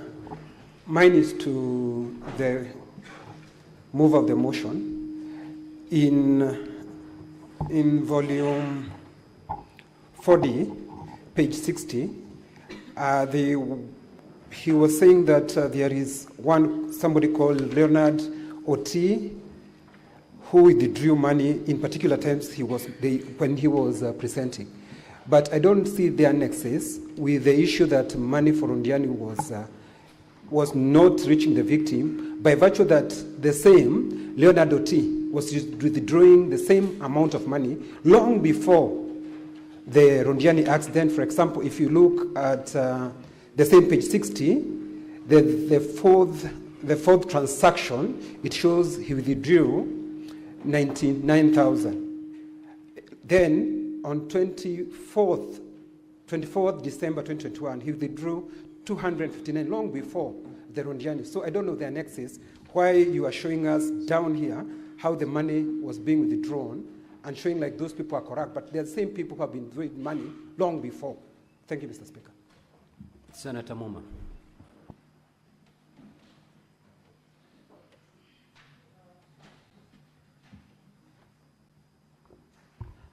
Thank you, Honorable Speaker. Now, my question is for clarification on the issue of whether the governor is accountable to the assembly, whether you are able to call the governor. Of all the issues you've raised, in his opening remarks, the governor said he has not had an opportunity to look at and implement the ad hoc report. Is it possible that the issues you have raised in terms of payments, rogue or is it fraudulent payments, and others of misappropriation of funds has just happened, or is an issue that has happened before this ad hoc report? And if it so has happened, is the governor accountable, or it is only the officers who would have signed directly There are people who would have been on a committee who would be accountable. Can you guide us on the nexus between accountability and the governor on the issues you've raised? Senator Tobiko.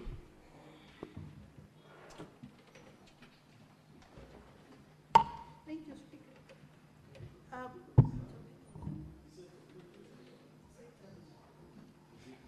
No. Thank you, Mr. Speaker. Mr. Speaker, I wanted to know from the witness, according to you, how many MCAs actually voted for the impeachment motion that you moved? And if there is any other proof you have besides the printout which is here, which already seems to be in contestation. Senator Tabitha.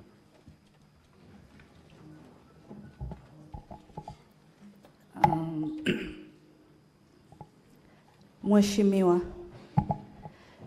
could you clarify before this house if in any way you either forcefully took any of your colleagues' phone and voted without their consent?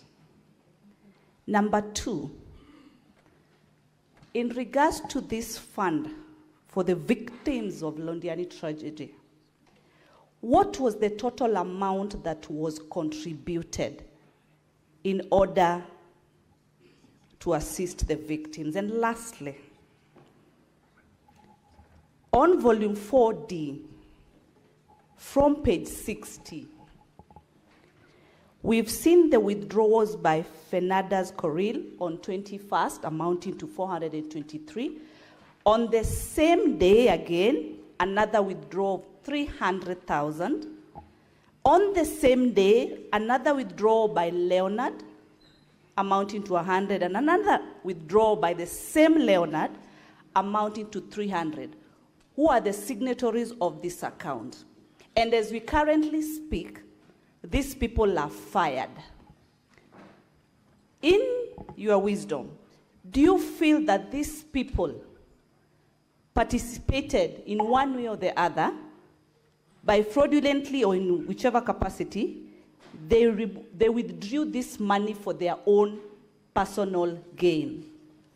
Again, on volume 4B, page 83, I've been able to look at the total expenditure, the alluded expenditure as you actually explained earlier, amounting to 13.5 million.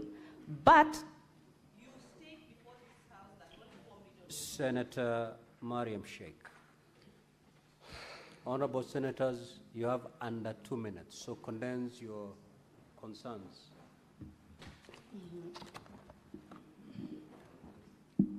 Senator Mariam, your time is running. Thank you, Chair. My question is,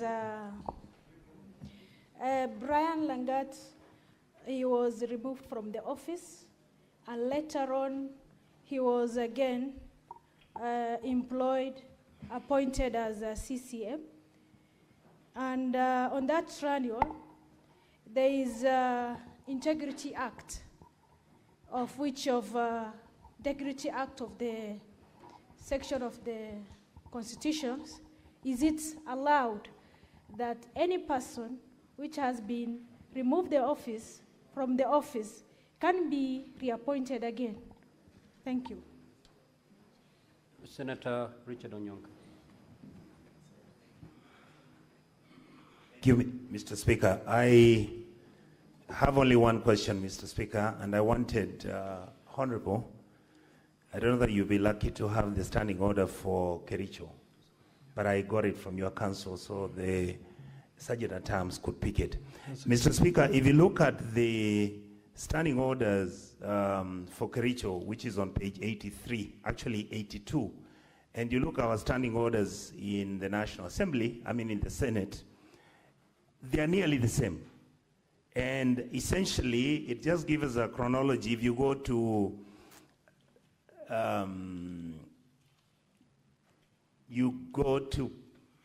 Standing Order 36. No, sorry, Mr. Speaker. It's basically on electronic voting. What I wanted you to clarify, because it's a matter that we've discussed as members of this sitting, when the voting was done electronically, did you people have a manual system in case the electronic system was going to fail? Because that's what we do here. Every time our system will fail, the speaker will say log in. If it logs in and it doesn't, we are then asked to actually walk to the speaker's and we then register and say, no, I wanted to vote yes or no. Did you people have such a last line of defense in case the electronic voting didn't work? Because the question that is related to that is, what would have happened if the electronic system didn't work? Thank you, Mr. Speaker. Senator Karenyamu.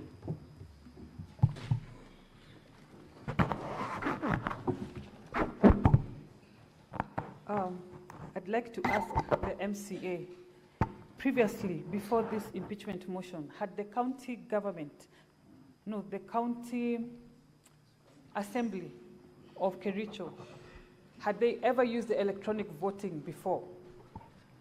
And also, what safeguards are in place to prevent alteration of votes once they have been cast? And on Kazi Mtaani, can you under oath provide any documented instance to show that the governor personally diverted, interfered with, or manipulated the Kazi Mtaani program in Kericho County? Thank you. Senator Boni. Thank you, Mr. Speaker. Mr. Speaker, the honorable member will help a lot. In his opening remarks, counsel for the county assembly told us that the governor is a very bad man. Is it your evidence that he is a bad man? And if so, the people of Kakamega are waiting in respect of the accident that was at Fort Tenan, Londiani. The people who died were predominantly from Kakamega. In fact, Mukurusu village, a family of 4 was wiped out. So they would like to hear that the bad man, the governor, is the one that we are talking about, and more importantly, during your investigation, Honorable, did you establish whether the purported 90,000 that was supposed to go to victims as compensation was actually received, or was it only indicated on paper and the reported bad man did not make the actual delivery?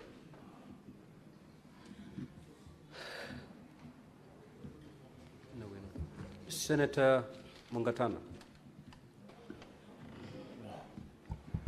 Asante Bwana Spika. Mimi nilikuwa nauliza katika hii ripoti ya Londiani, Mheshimiwa ametuambia kulikuwa wenyekiti wawili. Kulikuwa county commissioner mwenyekiti, kulikuwa county secretary mwenyekiti. Lakini katika mazungumzo yake sikusikia ataje hatua gani zimechukuliwa dhidi ya county commissioner. Manake kama kuna hatua zimechukuliwa upande huu, lazima pande hii pia achukue hatua. Kwa hivyo nilikuwa nataka kujua kama mheshimiwa katika recommendation zenu ama katika ile report kuna hatua gani mmechukua, ama ilikuwa target ni moja na ni hiyo peke yake. Asante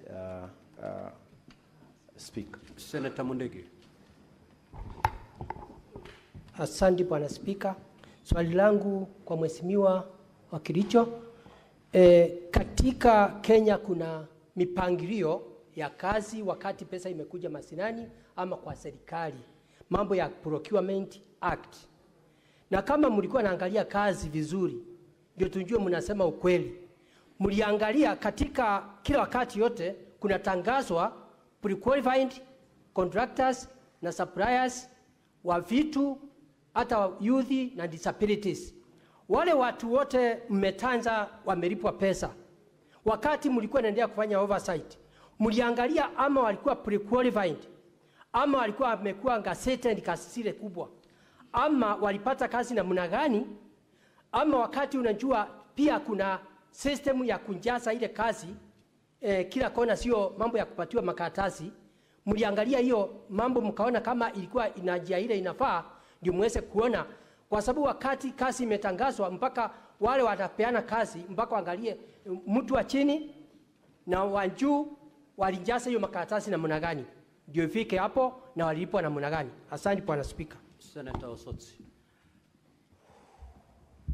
Thank you, Speaker. My question to the witness is that the system that was used to do the voting, according to the evidence before us, is a system that was developed locally by your people.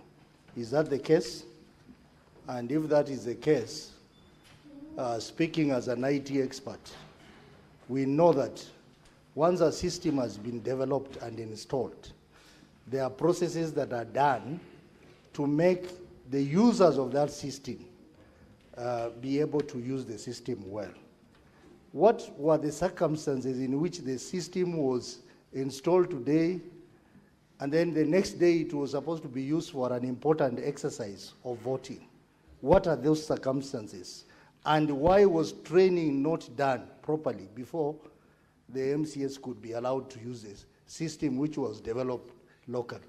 Number two, I am sure, being an elected MCA, you understand a bit of IT, having gone to school. Do you think it is safe to use IPPDT and a password which is an ID number to log into a system? What would be your basic requirement of a strong IT security environment? Would an ID or an HR number, IPDD, be inappropriate to log into such a very high sensitive system? Senator Kisang.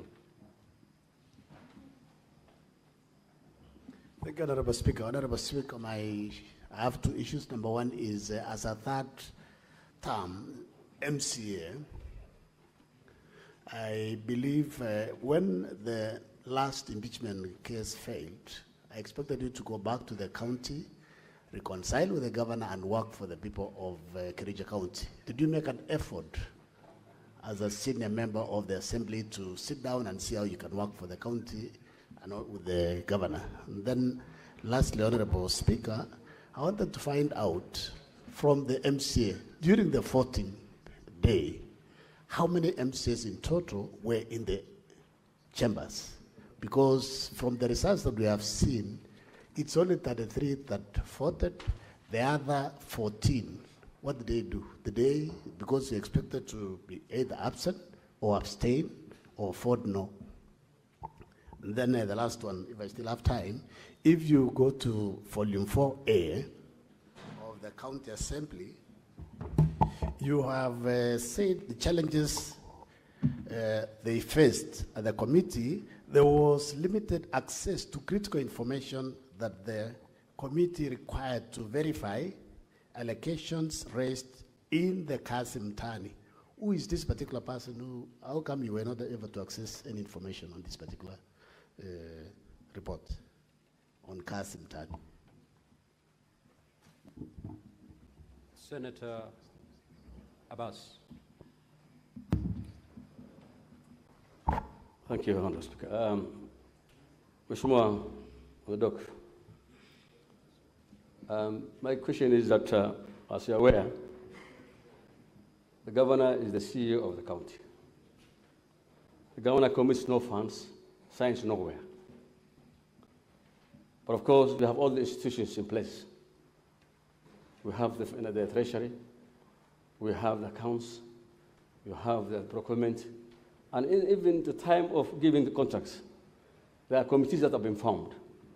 In your investigation of the other committee, was there anybody who was committed for committing the anomalies that you have now found, that they gave contract to people, they paid the money before you came to the governor. Was there anybody who has been sacked? Was there anybody that you have recommended and the government has failed to sack? Or you feel that the governor is directly capable of doing, all that wrongs are taking place? Senator Kavindu Agnes.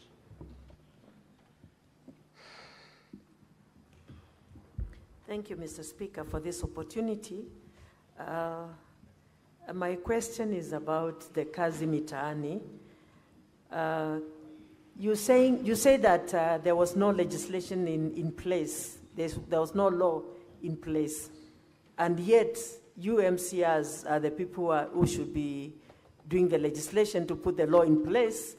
And that said, I'm wondering if you now have a law in place for kazi mtaani again, if it happens to come again, and about the procurement. Is it the governor who is supposed to procure all the procurement officers? And were the companies which were given the procurement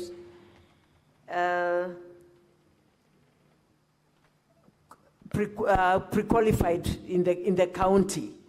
And were the people who worked paid their monies? Thank you. Senator Wafula.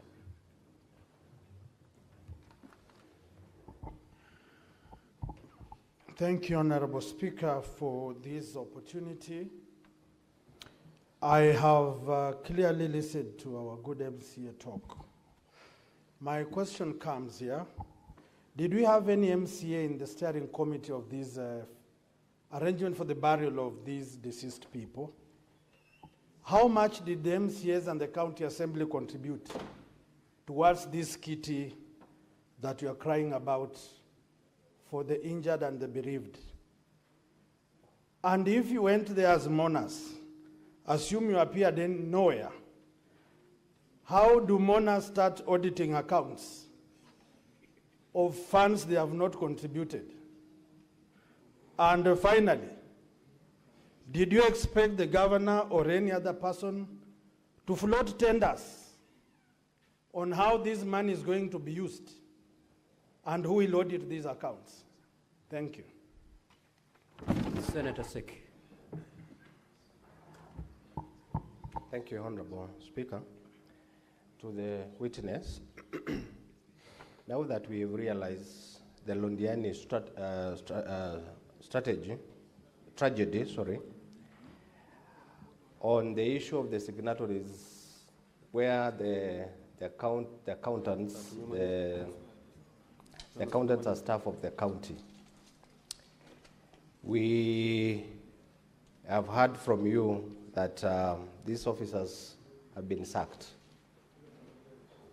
How do you make this House to understand the misappropriations of funds is attached to the governor? 2, the Kazi Mtaani program, the terminations, we've seen the termination and the sacking of employees in regards to this program. How else can you convince this House that the governor has not acted on this issue to make sure that is warrant for his impeachment? Thank you. Lastly, Senator Morango. Asante sana Mr. Speaker. Swali yangu itaenda kwa mheshimiwa kwamba ili kung'amua mbivu na mbichi venye kura zilipigwa na wakilishi wandi, wale 9 ambao wanasema kupiga kura lakini walihusika katika mchakato mzima wa kumng'atua gavana, kunaye yote ambaye walichangia na kuko na ushahidi kwamba isipokuwa kupiga kura peke yake alichangia katika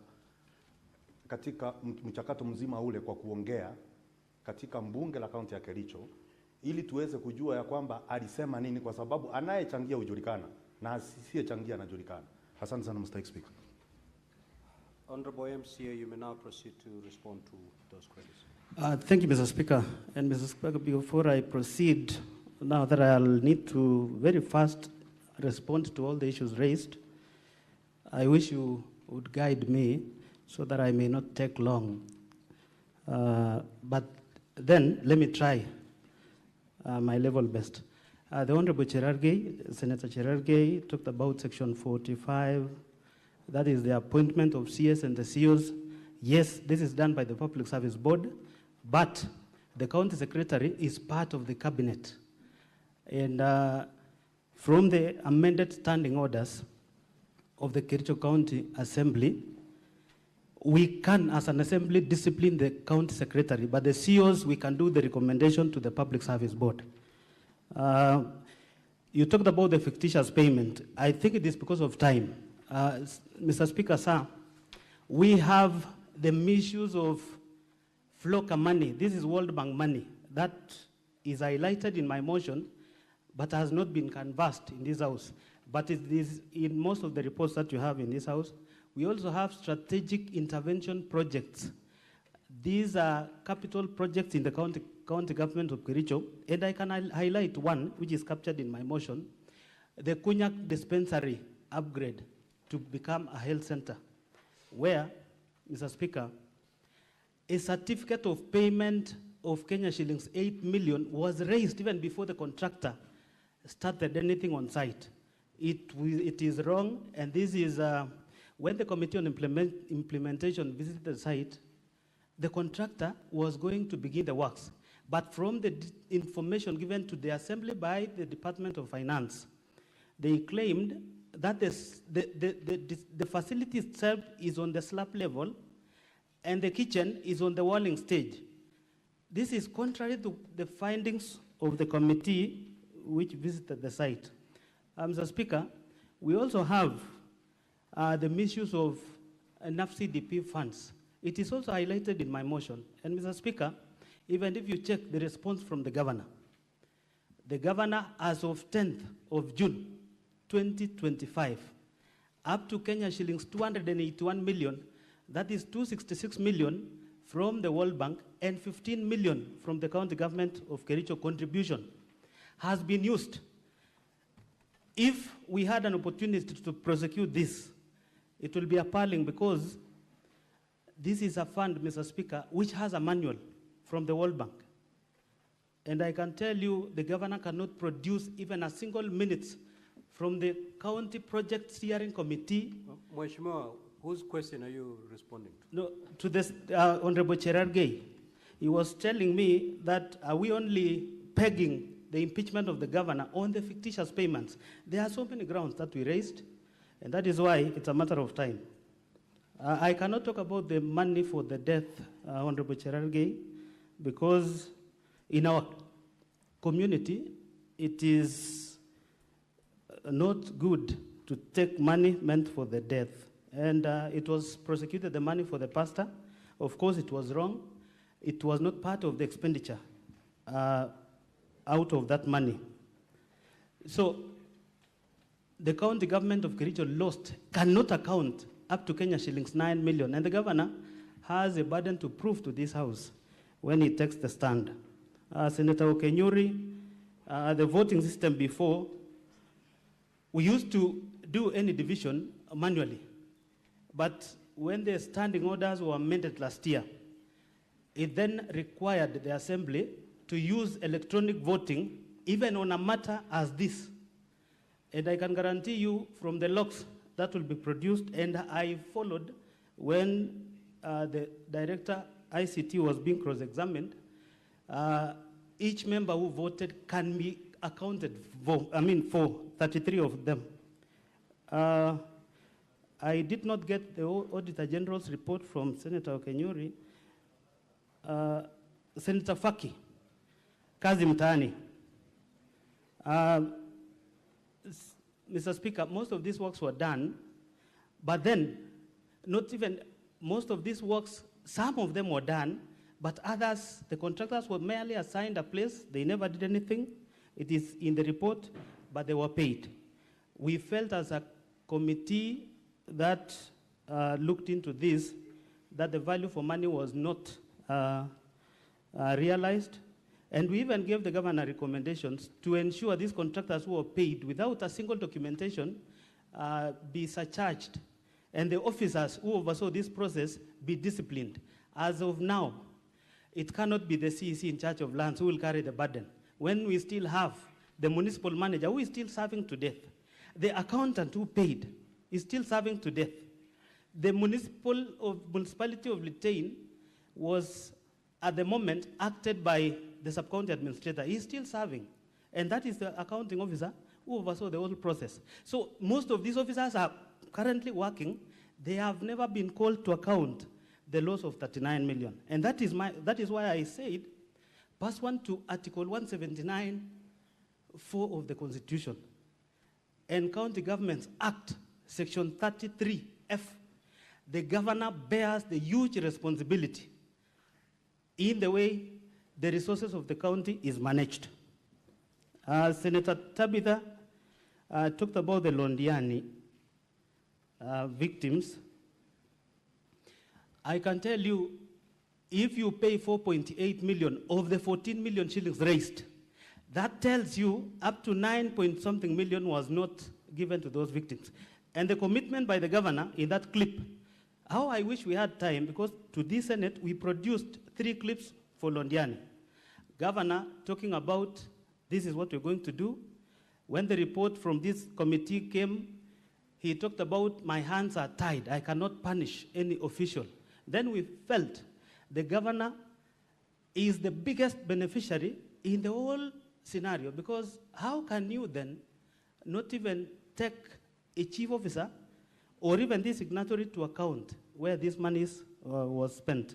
Senator Ledama Olekina, first of all, Honorable Kibet Bosuben is elected member of County Assembly representing Cheblanget. And for the record again, the clip that was played in this Senate, that is not me. And perhaps the member needs to produce, even, you know, if he was recording me, for instance, then there should be that conversation between me and him. In this affidavit is put here, he should be able even to produce, including the timings. The arbitrary clip that has been played is so funny, and as I said, Mr. Speaker, for the avoidance of doubt, I happened to school with Senator Aaron Cheruiyot in high school, and I want to set this record straight. I was the chairman, Seventh-day Adventist group. Even at the university, I became a deacon for 4 years. How can I be a drunkard? I have integrity to protect, even after being elected. So the person, Senator Ledama, that is not me. And I voted once.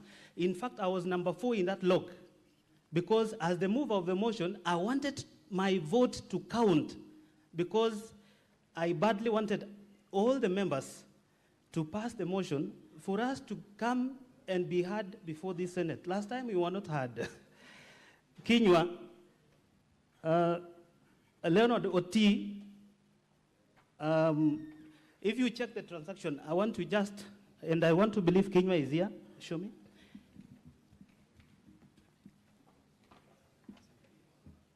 I would wish to request Kinywa. Page.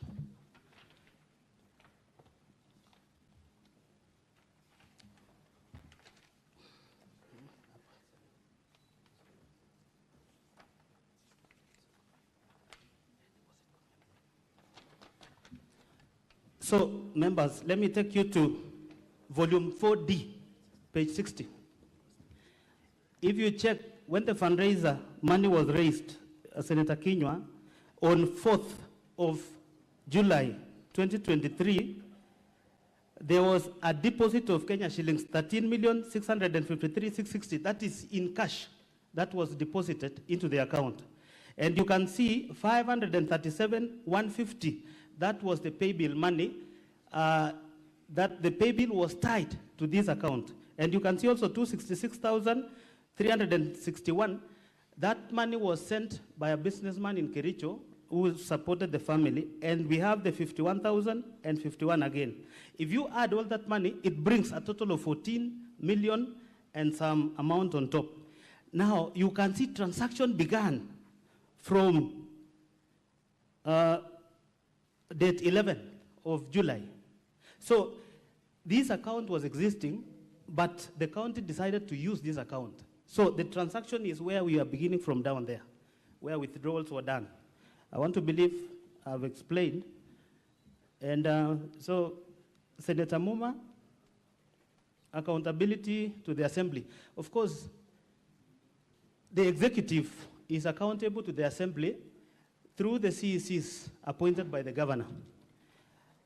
But then, I want to, Mr. Speaker, you know this governor has history for not implementing any single report.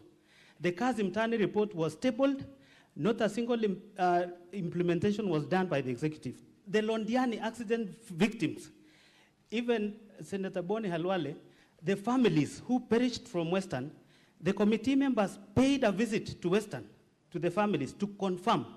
The county government of Kericho paid 90,000 to those who we lost and 60,000 to the families who survived. But then, out of the 14 million, the national government, through the Ministry of Treasury, gave 300,000 to every family that lost their loved ones, and 200,000 for the families of those, the survivors could be traced. Now, the county government, raising merely 14 million, could not disperse the entire 14 million to the families, and the governor himself committed to doing so. I can tell you it is up to this House to establish whether the 9 million the governor will account, and said he dispersed later on, because what we can trace is only 4.8 million. Senator Tobiko, MCS who voted for the motion are 33, and that is why we are here, because we met the threshold. Tabitha, if you see, being the mover of the motion, I was seated in front. I want to believe if that video will have an opportunity to be played, and I sat throughout the motion until it ended. And I had only one phone in my hand, and only one link. So I didn't vote for anybody. And anybody who claims that I voted for, I saw a ruling done by the Speaker that later on, there is an independent audit that will be carried out on that system. It will reveal if, through my phone, I voted for two people or for myself alone. Otherwise, we can account for the 33 who voted. And so that they don't take you around. We already have one who sworn affidavit that I voted. And initially, the governor had taken her to Kisumu, hid her for more than 3 days, but she sneaked. And she was able to testify that she voted. We only need the other 3 to confirm they voted. So there was a breakdown by Senator Tabitha. Actually, if you look at my affidavit in volume 2, when you get your time, I was able to break down the entire payment. The 423 was meant to be paid fictitiously to some spending. The 411 that you can find somehow later on was paid to Supertix. These are the people who are not meant to receive this amount. In fact, the governor said the county is not broke. This county is rich.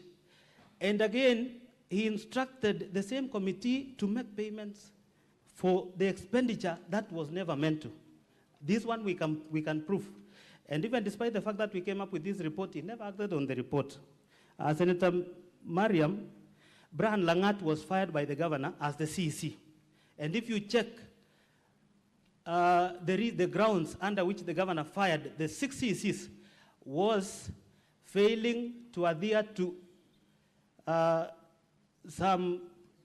they talked about executive orders. Executive order 1 of 2022, 1 of 23, 1 of 24. If you look at the executive orders, is failing to adhere or to go to wherever they were posted to. Now, you cannot tie Brian to the incident of Londiani in that firing spree. And we realized Brian is a very young man who had a future. Before he was picked as an executive, he was the legal officer in the assembly. So when an opportunity was advertised in the assembly, he applied.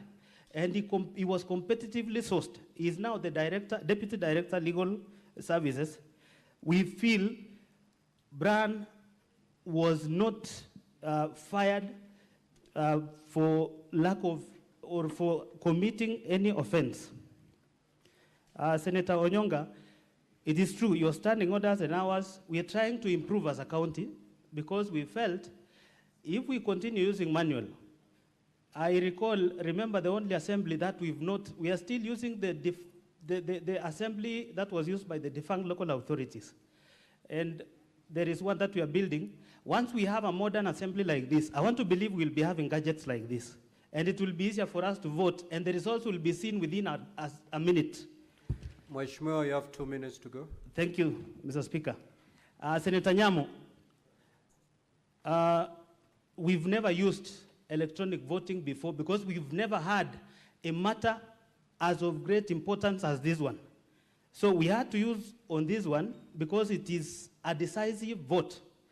And it doesn't mean that we used it so that we get the requisite numbers.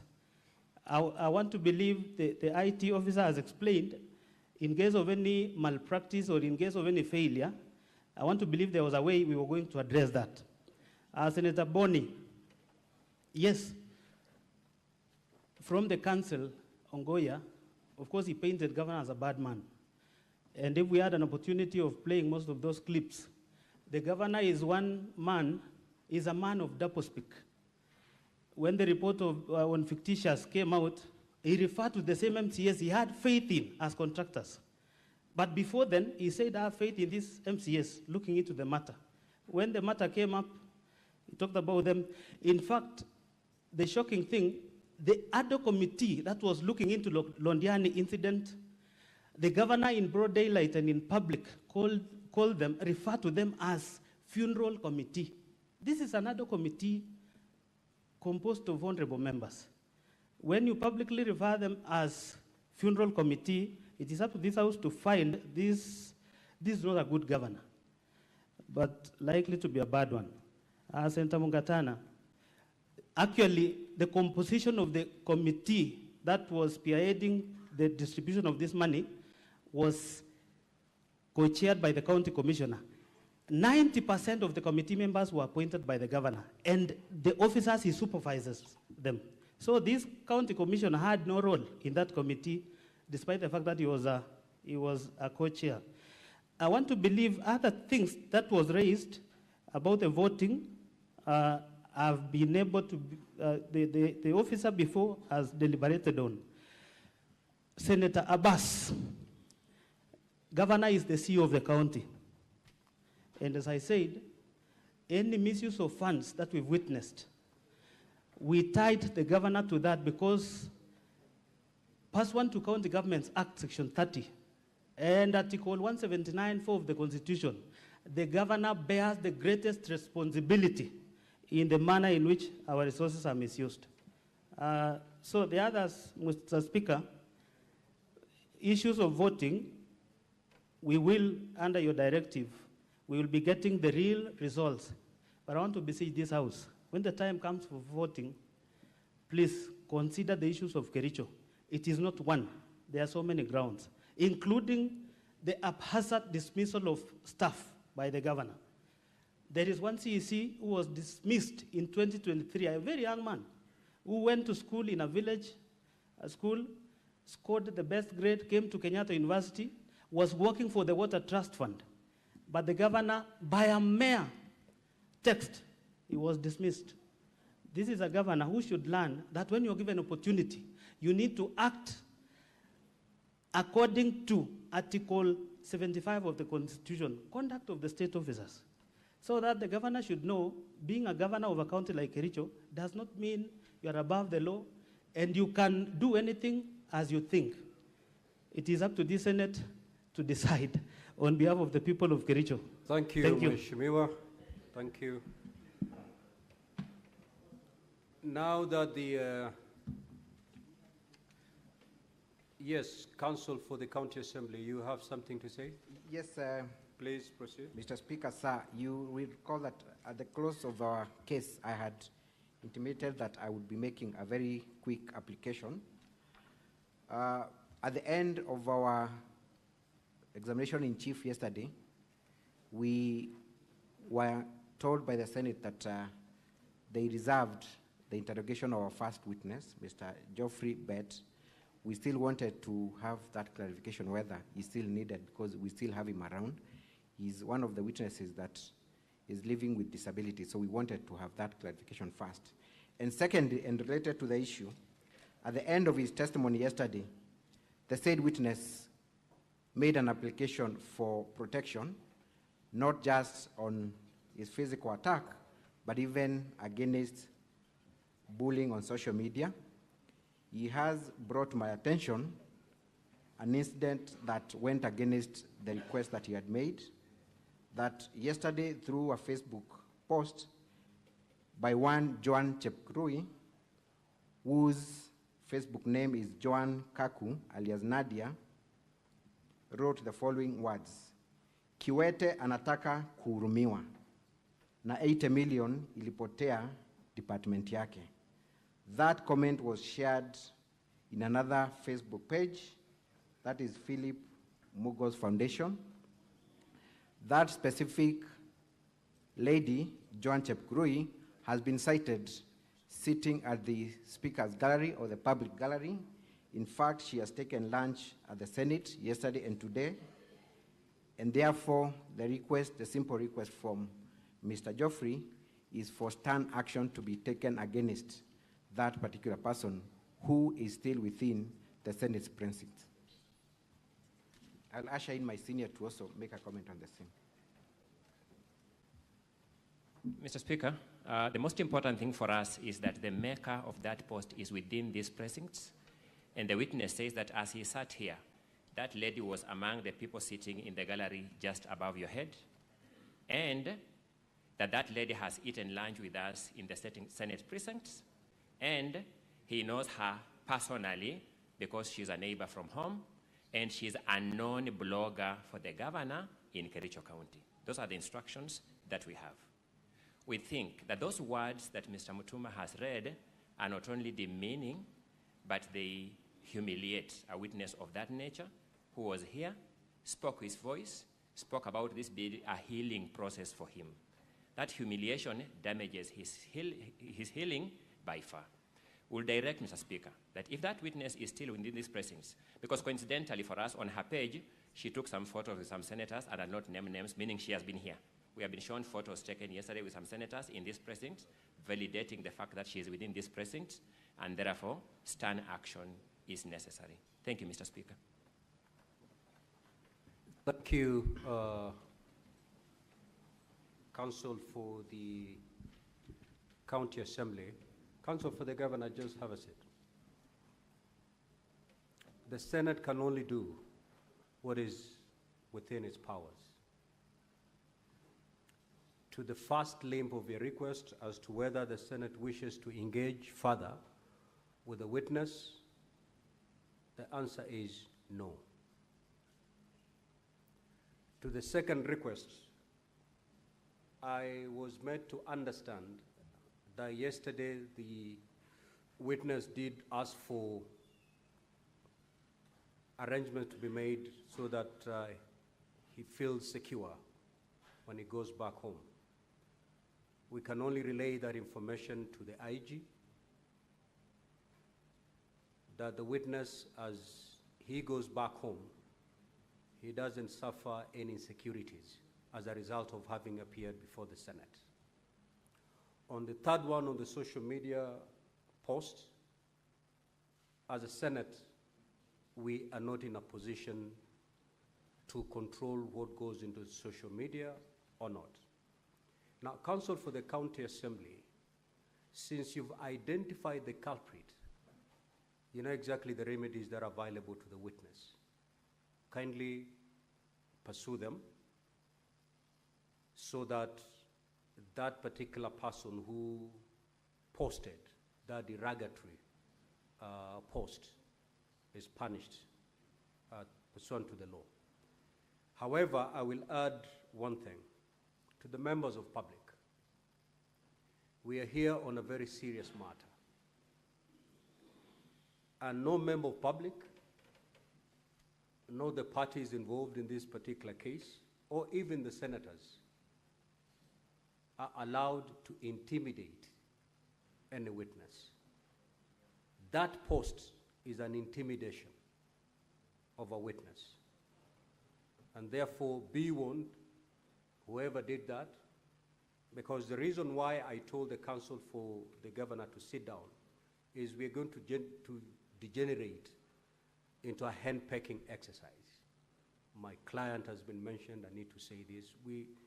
It will run all the way without finding a stop down the line. So a stern warning from the Senate is no member of public should aim derogatory remarks to the witnesses that appear before us. If you do, then as I've already advised counsel for the county assembly, you have a smorgasbord of remedies available to you. Ours is to give that stern warning. And should it persist, then we will, at an appropriate time, ask that member, if they're in this house, to withdraw from the precincts of parliament, because that particular behavior cannot be tolerated while these proceedings are ongoing. Senator for Nairobi City County. Speaker, at the very minimum, because according to the rules, everybody who is in the gallery sits there at the pleasure of the Speaker. And if it is possible for the team from the County Assembly to point out to the Sergeant-at-Arms who that person is, I think it would be proper, because of the disrespect that has been shown to the process, that that person be removed from the precincts of Parliament. I want the team from the County Assembly to know that it is very difficult, as the Speaker has said, to control what people say on social media. Yesterday, some of the witnesses asked to take photos with me outside there, Honorable Speaker. And I've seen posts from Kericho saying that a bevy of young women has been deployed to confuse me. No, it is a bad thing because, Honorable Speaker, I personally consider myself public property, so that if somebody asks to take a photo with me, I cannot say no. But then they are going to insinuate that these young ladies were somehow deployed as a force to cause confusion, so that when we vote, we might not vote on the issues. But Speaker, this specific person, if can be identified by the Council for the Assembly, I think it would only be fair and proper that for this particular case they be ejected from the precincts of Parliament. I thank you, Honourable Speaker. Honourable Sifuna, I thank you for your piece of wisdom. But you see, the biggest problem will be the identification using that post. If I had the counsel for the county assembly well, is that that post is traceable to somebody known to the governor. So it is a process, because the name given in that post, if I understood it correctly, it is not the official name that that particular person uses. So you need then the very same people to, the IT people, to get that pseudo account, because it's using a different name, different from the person who is allegedly seated with us. So for us to be convinced that particular post and that name actually refers to the same and one person as the one seated here, it's another process. And that's why I'm saying it is very difficult for us. And the only thing we can do is to issue that stern warning. Assuming that pseudonym refers to the person you are referring to, then may that person be warned that we cannot tolerate that kind of behavior in the Senate. We may now proceed. We have concluded the case for the county assembly. We will now move to hear the case for the governor. Now, Governor, you have 5 hours to prosecute your case. Those hours are distributed as follows. 3 hours will be preserved for the governor and his witnesses, and 2 hours will be allocated to the team from the county assembly for purposes of cross-examination. The time taken by the senators for seeking clarification and questions, that is not part of the 5 hours that we have just apportioned between the two teams. Now, honorable senators, the Senate will rise at exactly midnight tonight. So we hope to conclude the case of the governor before we rise at midnight. And then we shall resume tomorrow for purposes of deliberating and voting. Yes. Mr. Speaker, I thought these proceedings were gazetted for 3 days. What's the point of us sitting here until midnight? If we Because the second day ends at midnight. Mr. Speaker, I would like to beseech you, because we only have 5 hours for the governor's case or response, and then I think a couple of hours for the other party and also the governor to be able to conclude the matter. For us to rise at 6:30, it's only healthy. And then we come back tomorrow when we are fresh, at 9 in the morning, and then we deal with this matter and prosecute it. I think it's only fair, Mr. Speaker. Yeah. Yes, Senator for Nairobi City. Speaker, just referencing the Gazette notice for these special sittings that the Minority Whip has spoken to, we gazetted for 3 days, and I might be missing some commas in this communication, but it is only in respect of Friday that there was expression that we will only, the session will run commencing at 9 a.m. until the conclusion of the business of the day. So, Speaker, there is enough time tomorrow morning. I'm sure if we did, how many hours are left? 1.5 hours today, and then morning as well. I can, as whip, commit on behalf of at least the minority that we'll be here at 9 a.m. sharp, so that we are able to conclude the governor's case by around 11 or 12. And then we will have time to deliberate and make a vote. At least tomorrow we know we are here until the matter is concluded. So, Honorable Speaker, with kind indulgence, with humility, which is, a rare trait for some of us, we are we are learning. So please, just reconsider, because my understanding of the Gazette is as such. Now, honorable senators, let's see how far our batteries take us. If they run low at 6:30, we're human beings, we shall abide. But let's see how far our batteries will take us. Let's proceed.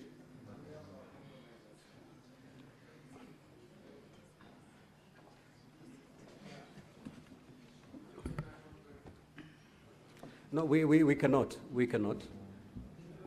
However, individually you can walk out, stretch, and come back, Senator for Mombasa.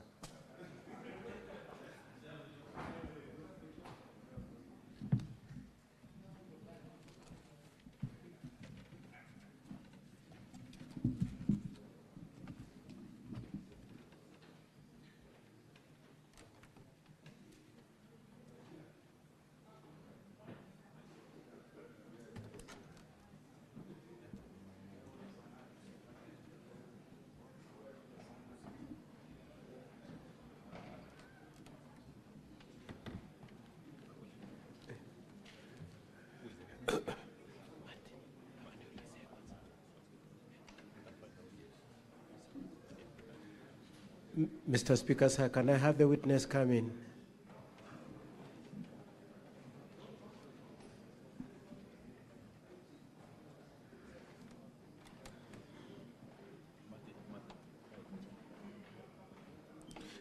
I was inquiring if the witness can come in, Mr. Speaker, sir.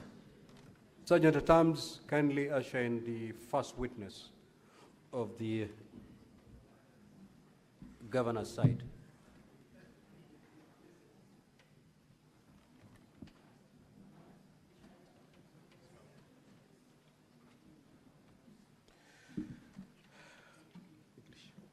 Honorable Senators and Mr. Speaker, sir, the affidavit of the witness is in volume 1 of the governor's bundle, page 128 to page 131. Governor's bundle, page 128 to 131. The governor's bundle is bound in red.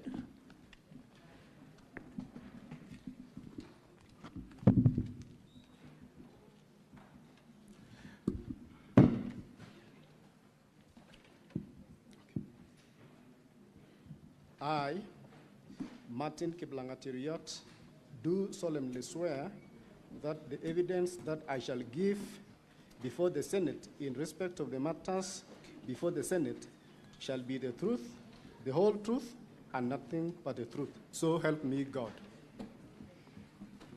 Mr. Speaker, sir, with your permission and the permission of my colleagues, I will lead the witness on non-contentious issues, and if my colleagues have any problem, they can say. Could you confirm that your names are Martin Cheruyot Kiplangat? I confirm. Could you confirm that you one, such at times you may need to ask the technical team to power the microphone a bit higher, because we cannot hear the counsel for the governor well. Now, counsel for governor, would you please indicate how many witnesses you're calling for purposes of managing the time? Mr. Speaker, sir, I had intended, I have 4 that I must call, Mr. Speaker, sir. 4 that I must call. That is the 3 MCAs who were impersonated in the votes, the IT expert. After that, I had intended to call as many of the other 18 as my time could allow. Okay, you have 3 hours to do all that. That's okay, Mr. Speaker, sir. Thank you. Could you confirm that your name is Cheruyot Kiplangat? Yes, I confirm. You are an MCA at Kericho County Assembly? Yes, I confirm. Could you confirm that you represent a ward by the name, just say the name of your ward? I am an elected leader representing a ward that is called Cap Cougar-Wet. Thank you. And you swore an affidavit in support of your affirmance in this assembly? Yes. Could you confirm that is the affidavit at page 128 to page 131 in bundle 1? Yes, I confirm. And you'd like to rely on it? You'd like the honorable senators to look at it in support of your case? Yes. Could you confirm that you also swore another affidavit jointly with the other MCAs? If you could look at page 113 of the same bundle. Running yes, page I confirm. 113 to 116. Yes, I confirm. And you'd also like to rely on that affidavit? Yes. Now, that affidavit of page 113 to 116 is signed by how many people? Signed by 18 people. It's signed by 18 people. And could you confirm that they are all MCS?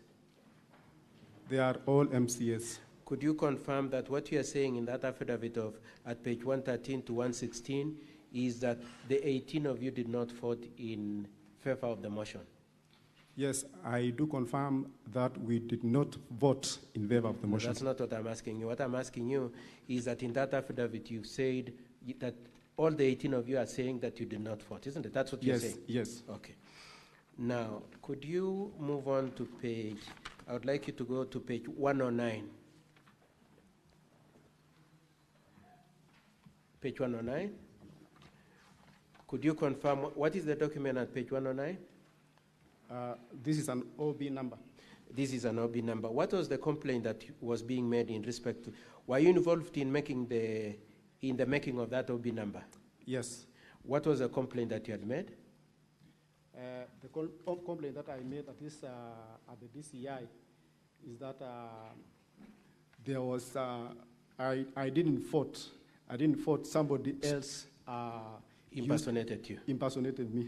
Okay. And was it you alone who was complaining? No. How many people complained?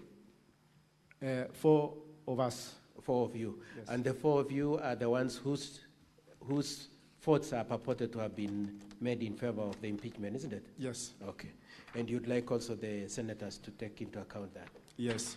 Could you confirm if you are familiar with the letter at page 110 to 112? Yes, I do confirm. What is that letter?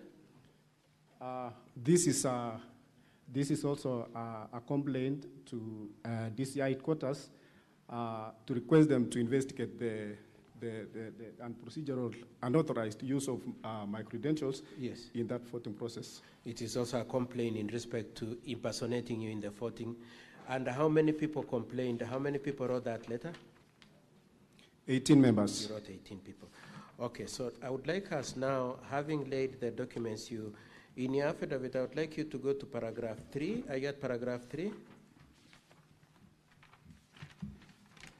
In paragraph 3, you say, we have read the affidavit sworn by Honorable Kiptor B. Kiptegan.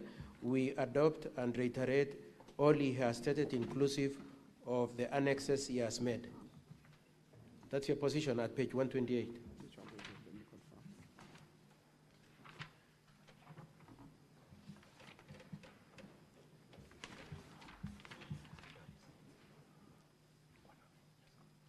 Yes. Could you confirm that that is your position, that you rely?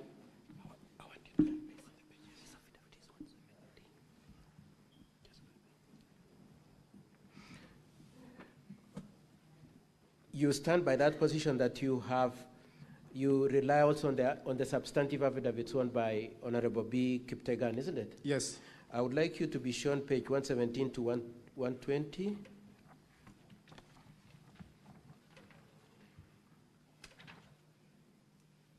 Could you confirm that that page 117 to 120 is the affidavit of Kiptegan, which you rely on? Yes. Thank you. Now let's discuss a few things that you've made in the main reason why you're here. Now, why are you here? I'm here to prove that I did not vote in that voting process. You are here to tell these honorable senators that you did not vote? Yes. And if the report purports that you voted, what is your position? My position is that whoever did it for me denied me my right. And so your position is that if it is alleged that you voted, you did not, somebody has impersonated you? Impersonated, yes. Okay, thank you. Now, apart from yourself, were there any other people in your company that were opposed? Yes. How many people? 17 other members. 17 others, coming to a total of 18? 18, yes. Okay. And did you make your position known at the assembly? Yes, we made our position known when time of declaration of voting was directed by the speaker. Yes. The 18 of us stood, yes, requesting that we be given, we make a voting by roll call. You wanted to vote by roll call? Yes. And why were you opposed to use of electronic voting? We were opposed to use of electronic because it was new to us. We were not even earlier inducted on it, yes. So it was a decision that was made at that particular time. So we didn't actually want to do voting by electronic, and also I feared manipulation. Manipulation by who? Actually, by whoever maybe did the system, because yes. So the two reasons why you wanted a roll call is, number one, you didn't know how to. It was a new system. A new system. And secondly, you are suspicious of the intention in the use of the electronic voting. Yes. Okay. Okay. Could I just ask you a few questions? Had you been trained on the use of this system? No. Had you ever voted using the system? No. Had you put in place manuals, regulations, or policies for the use of this system? No. There was no policies, there were no guidelines, and there were no manuals on the use of this system? There was none. Okay. Now, you had the IT experts say that you passed Standing Order number 77 in October 2024. That's correct, isn't it? Yes. That's correct. I'm not sure. You are aware that there's a Standing Order number 77? Yes. You don't recall when it was passed? Yes. Okay. Now, do you know when you impeached the Deputy Speaker? Do you recall when you impeached the Deputy Speaker? Yes, I recall. Was it on 8th of November 2025? When you removed the Deputy Speaker, sorry, Yes. not impeached? Yes. It was in November Yes. 2025? Yes. Did you use this electronic voting then? No. Okay. And this is after you had already enacted that Standing Order number 77, isn't it? Yes. Okay. Now, had you ever used this electronic voting ever before? No. And when was it decided that it should be used? It was just immediately before voting for the impeachment of the governor. So it was decided that day in the course of the impeachment discussion that it be used on that day? Yes. Did you have notice that it would be used on that day? As you woke up at home when you were coming, were you aware that they would be using electronic voting? No, we were not aware. And was there any communication that it might be used? No. There was no communication. Now, if 18 of you had indicated that you are not going to vote electronic and you preferred roll call voting, in the face of the fact that the Speaker insisted that it must be electronic voting, what did you do? We requested that we use the roll call, and we stood. One member stood, and the rest of us stood in support. No, my question is, so the Speaker said we will use electronic voting. He has refused to grant your wish to use roll call. Did you vote? No, I didn't vote. Are you aware even of the 18 voted? I'm not aware also if they voted. Okay. So if 18 abstained, how many people could have at most voted on that day? If 18 abstained, because we are 47 members, yes, then 29 members could have voted. So if 18 abstained, there would be only 29 members 29 members. But you see that they have said 33 voted, isn't it? Yes. Okay. Now, if it remained 29, would you have achieved the 2/3 that is the target of this process? No. It wouldn't have been achieved. Lastly, two issues. Did you have any gadget where the Speaker very specifically said in the answer that you press a button? You remember that? Yes. Was there any gadget with a button that you could press? There was no gadget that I had at that time. Okay. Mr. Speaker, sir, in evidence in chief, I would like to leave it there. Honorable member, you will wait for questions from my colleagues for the assembly. They might not be as friendly as I am, so be ready. Probably you could come this side and they can ask you. Just come with you. Counsel for County Assembly, you may now proceed to cross-examine the witness.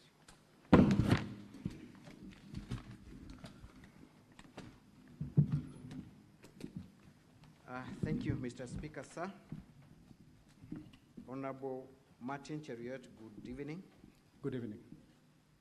I will ask you a series of questions. First of all, tell us whether you are a first-time member of the County Assembly or this is your second or subsequent term. First-time member. First-time member. And what is your level of education? Diploma holder. Pardon? I'm a diploma holder. In what field? Procurement. Procurement. Yes. So you are relatively a learned and exposed person, correct? Yes. You're also familiar with the use of mobiles and other internet facilities, correct? Yes. Tell us, for the last 2.5 years that you've been a member of the County Assembly, how have you been receiving communication on any issue pertaining the County Assembly? We've been receiving through SMS and also at times by circulation of hard copies. How is that SMS generated? Is it a special SMS that runs through a system? Yes, it emanates from a county assembly. From county assembly? Yes. How about generation of invoices that pertains your per diems and other payments? You still do that through the same system, correct? About the invoices, that is now the work of the accounts department. But how do you make claims for your allowances? Isn't it through a system that has been generated and used by the county assembly? Yes. So you have interacted with this system since 2018, since when the time you came to the county assembly, correct? You have used that system for other functions, correct? Yes. And you have been trained on the use of that system on other functions, correct? No, the system I mean is the SMS, the replies of the messages that comes to my phone, my mobile phone. No training. But have you had any challenges in the use of that platform that has been internally developed by the county assembly? Have you had any challenges yourself? No challenge, because it's replying of messages. So the only challenge you had was the use of electronic voting and not for any other purpose. Don't you feel that is too convenient for the senators to believe? Yes, but... Thank you. Thank you. You've answered my question. I move on to the next issue. Mr. Cheruiyot, has the county assembly provided you with a laptop paid for by taxpayers' money? Yes. What was the purpose of you getting a laptop paid for by taxpayers' money? For us to be using on our proceedings. For proceedings? Yes. Including electronic voting, correct? Yes, which we have not been Thank you. inducted. Thank you. Let me go specifically to the affidavit you have sworn before this House. That is the affidavit dated 23rd August 2025, correct? The one appearing at page 128. Yes. All the way to page 130, correct? Yes. You confirm that it is a joint affidavit. It is not an affidavit sworn by an individual. Yes, it's a joint affidavit. And therefore, the contents of that affidavit are contents that have been owned by two people and not one person, correct?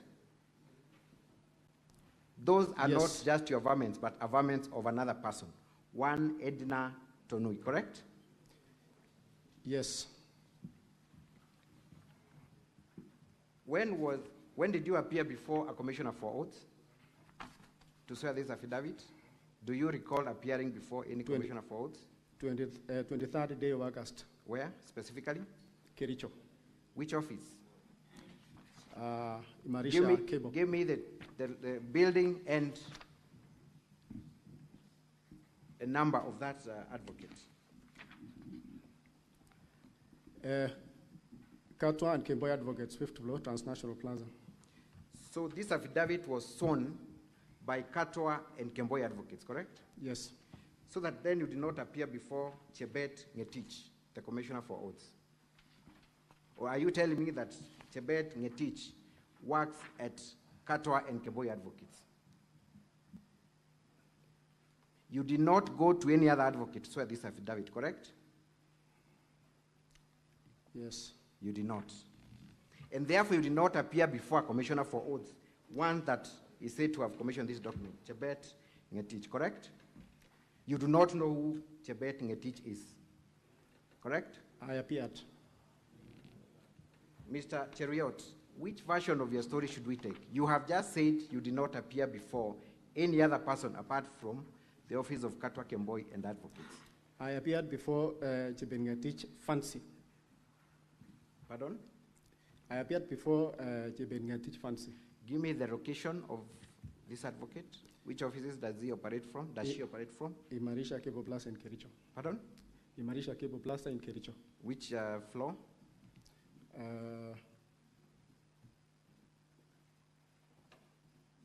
Door number? Okay. Second floor, I think. I want you to go on record because we are going to confirm these details, Mr. Cheruiyot. Because one Chebet Ngetich practices law and has commissioned your document, we can easily trace. So you need to think your answer through very carefully. Did you appear before Chebet Ngetich or not?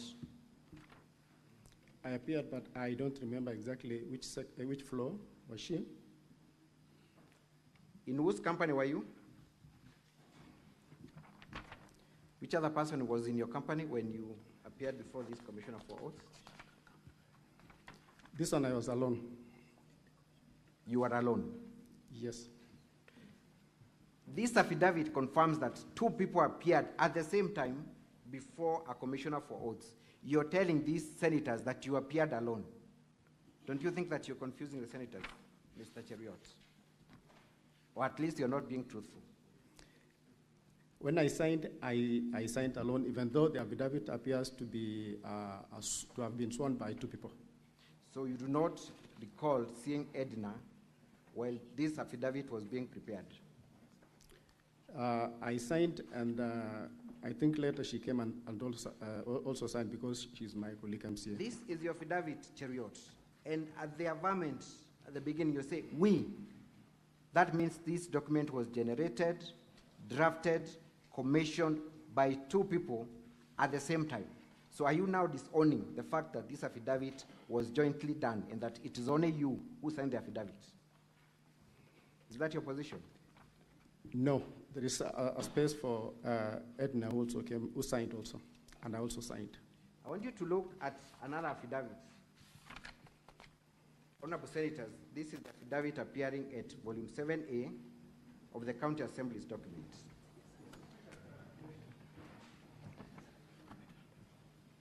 Clarification time is not yet, Honorable. Okay, just pause the time for the governor's team. Mr. Speaker, if you are following the proceedings, you need to remind the witness that he's on oath. He has changed his position 3 times on the same matter. So you should help us on which version we should follow. We want to know the truth. Just take note of whatever you're noticing. It will inform on how you will vote eventually. Proceed, Council. So for record purposes, again, Mr. Cheriot, you were not at any given time in the same place and time with one Edna Tunui while preparing this document. You were not. Yes, I signed my part. You were. That's not my question. That at no given time were you and Edna Tunui together in the preparation, signing, or commissioning of this document, correct? Yes. And therefore, when you append a signature at the end of this document saying that we, the above named, just read paragraph 14 of your affidavit appearing at page 130.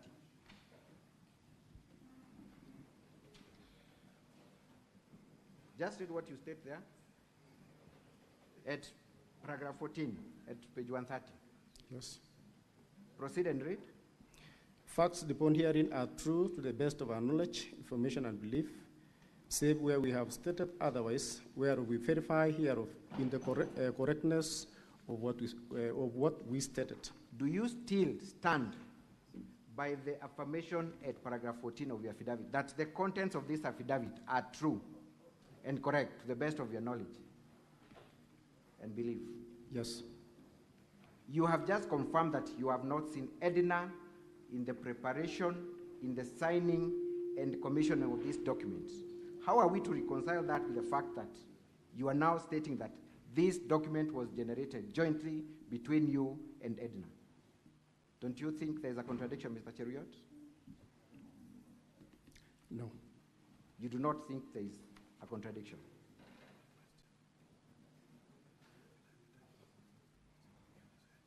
I will put it to you, Mr. Cheriot, that you have presented a forged document before Senate, purporting that one Edna signed this document jointly with you. What would you say? No, I have not presented a forged document. Kindly look at the affidavit before Senate at volume 7A. Who is the deponent of that affidavit?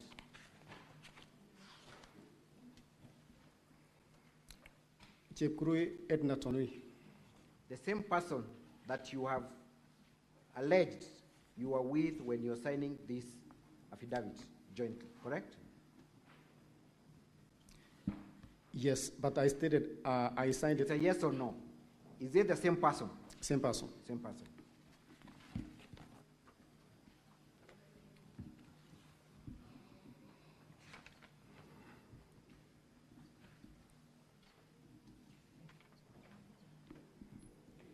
Kindly read paragraph 8 of that affidavit. Paragraph 8 of that affidavit. What does Edna say? That I've seen affidavits and letters filed by the governor purporting that I was part of the 18 MCAs who allegedly absconded from voting on the impeachment motion. To with the affidavit allegedly sworn on 15 August 2025, jointly by myself and 17 other members of the County Assembly. B, the affidavit allegedly sworn on 23rd August 2025, jointly by myself and Honorable Martin Cheriot Blangat. And C, an undated letter allegedly co-authored by myself and 17 other members of the County Assembly of Kericho, addressed to and received by the Director of Criminal Investigations, DCI, on 18th August 2025. Edna confirms that she did not sign the affidavit that you presented before Senate. You have also confirmed that you did not see Edna at any given time in the preparation, in the signing and commissioning of this affidavit. And this is your affidavit, Mr. Cheriot. Are you then on record confirming that you have brought before the Senate a forged document in the name of an affidavit that you have presented on oath? No, there are other affidavits that are there. I am interested in the affidavit dated 23rd August 2025. This is your affidavit, correct? Yes. Edna has denounced the same. Do you then accept that you presented a document that was forged or procured without the authority of the other deponent?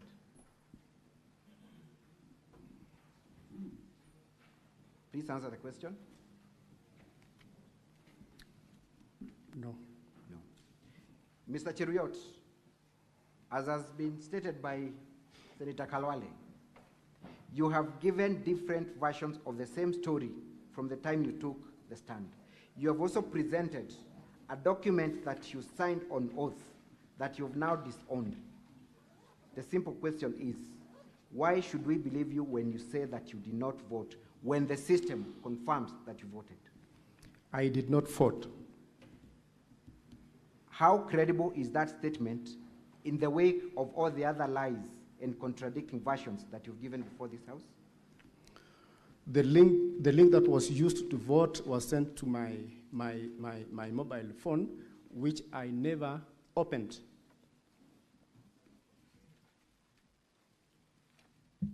Thank you. You have also stated in your affidavit that you did not have your phone at the time of the voting, correct? Yes. Where was your phone at that time? At that particular time of voting, my phone was in the car at the parking lot. For how long was your phone in the car? For the time immediately just before voting and for almost 1.5 hours after. You have also stated in that affidavit that not just your phone, but Edna's phone was not with her. Is that what appears in your affidavit, or am I reading my own things?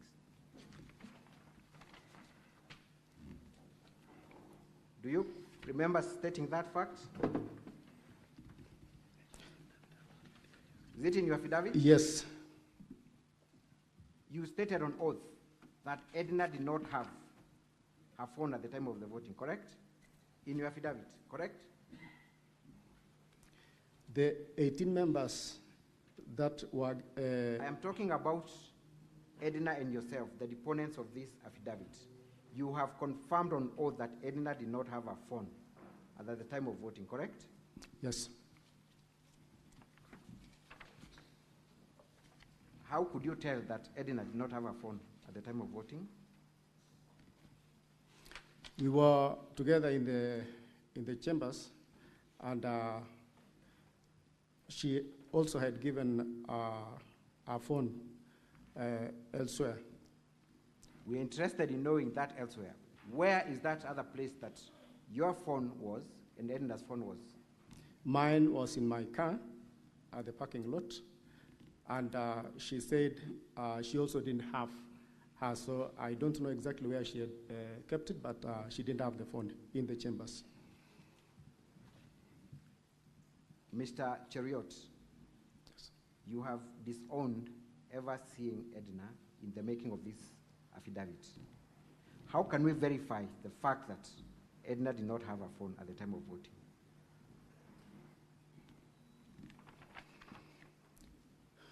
She swore in another affidavit that she didn't vote. Which affidavit is that?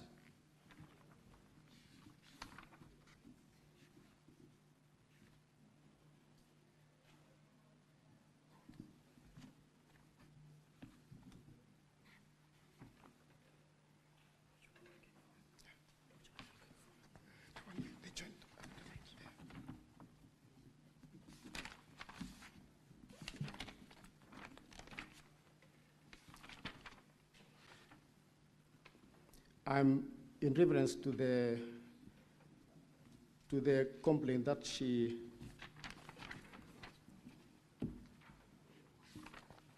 yes, there is an affidavit that is 113, page 113, that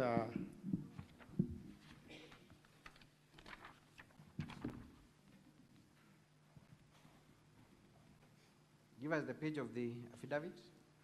Which page? 113 to 115. Again, that is a joint statement prepared by all the 18 MCs, correct? Yes. Was Edna with you when that affidavit was prepared? Yes.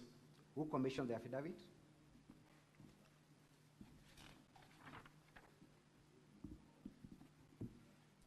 Brian Kiprotich. Brian Kiprotich. In which office did Brian Kiprotich commission this document from? Imarisha Kebo Plaza. Which town? Kericho. You confirm that all of you appeared before that commissioner for oaths? Yes. Mr. Cheriot, were you for the impeachment of the governor, or were you for the position of saving the governor? I was for the position of saving the governor. You were.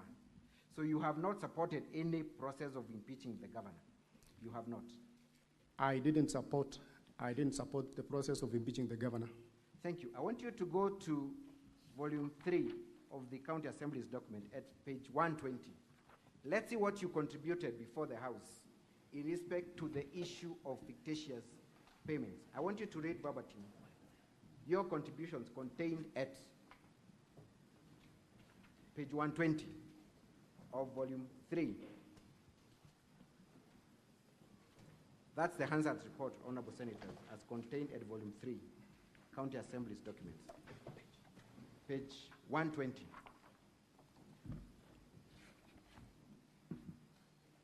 Confirm that you're the member for County Assembly for Kapruwet ward, correct? Yes. You confirm that at page 120, we come across your contribution in the floor of the House in respect to the fictitious payments, correct? You should be having counsel. We supplied volume 3, but we can avail an extra copy.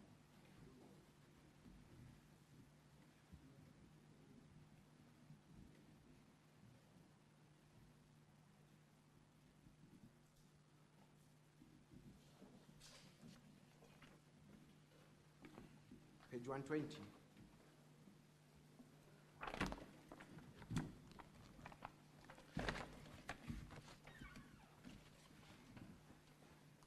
I want you to read, and kindly be mindful of my time, your contribution before the floor of the House in respect to fictitious payments.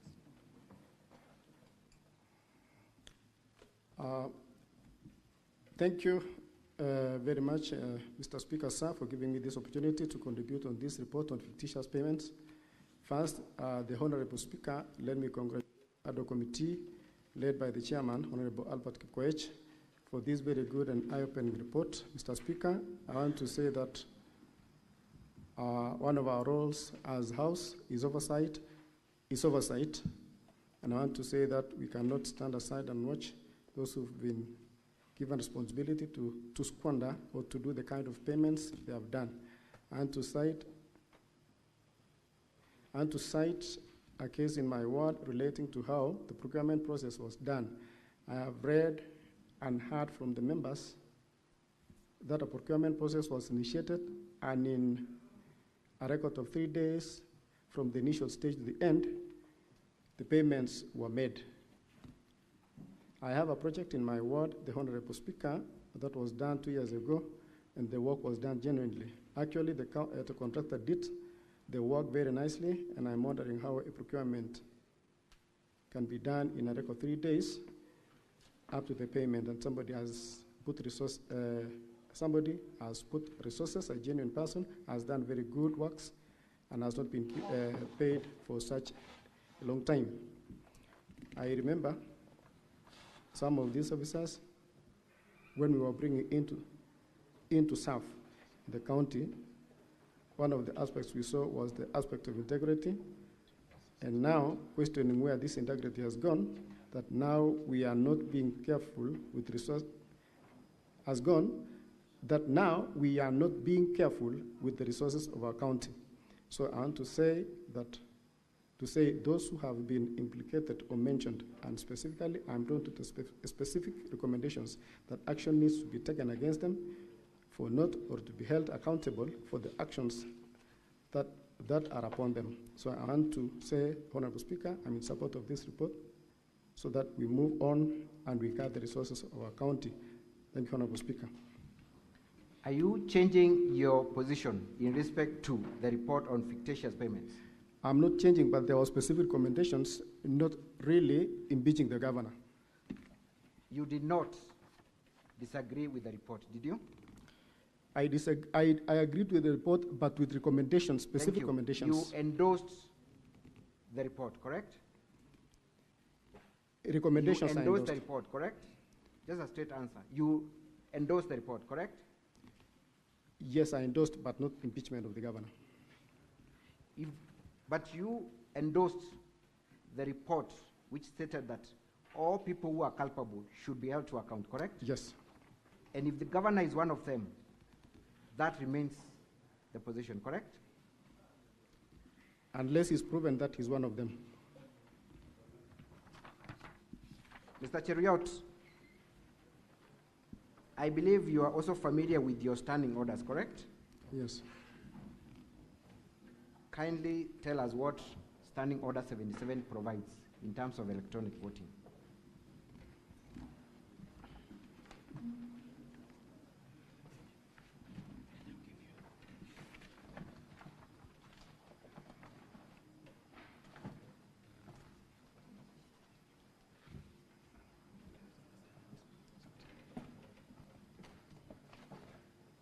And before you read Standing Order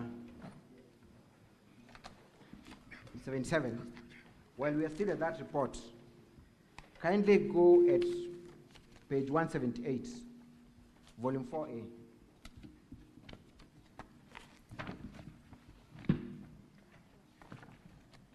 Kindly go to page 178 of volume 4A.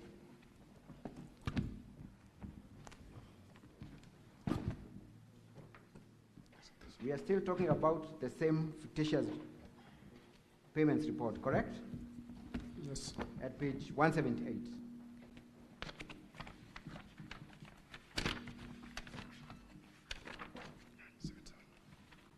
What was the last recommendation by the committee? The last recommendation was that section 30 subsection 3F of the County Government Act 2012, the governor has overall responsibility of being accountable for the management and use of county resources, hence should take full responsibility for the anomalies. That is part of the report that you endorsed, correct? Recommendations. The report contained the recommendations, correct? Yes. We have seen you making contributions before the floor of the House, endorsing that recommendation, correct?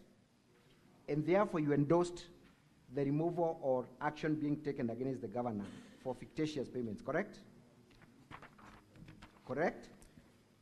All those found culpable for the... That specific recommendation targets the governor, correct? Yes, this one targets the governor. And you endorsed this report that targeted the governor for having the overall responsibility, correct? Mr. Cheriot, correct?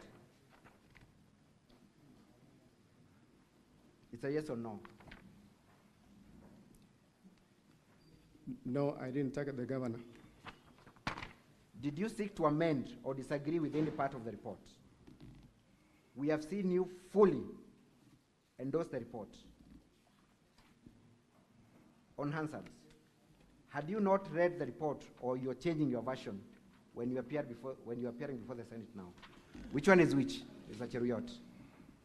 Either you had not read and therefore made contributions without familiarizing yourself with the report, or you're changing your version now. Which one is which, Mr. Cheriot? I read the report. So you endorsed the report, as it were?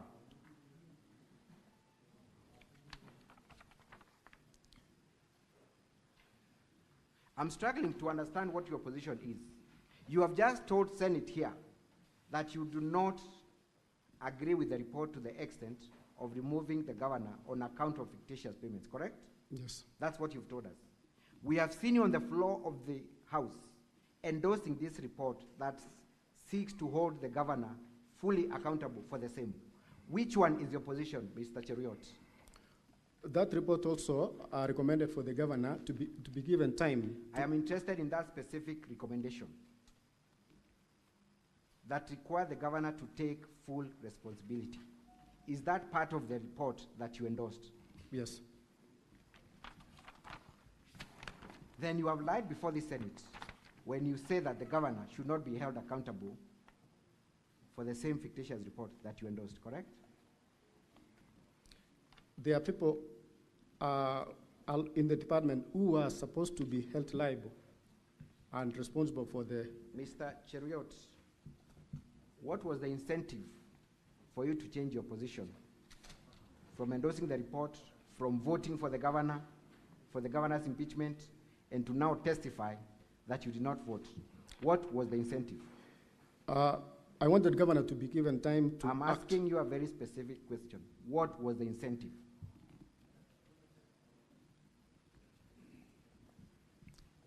I didn't support the impeachment of the governor. You did not support the impeachment of the governor? Yes. Even though the evidence states the contrary.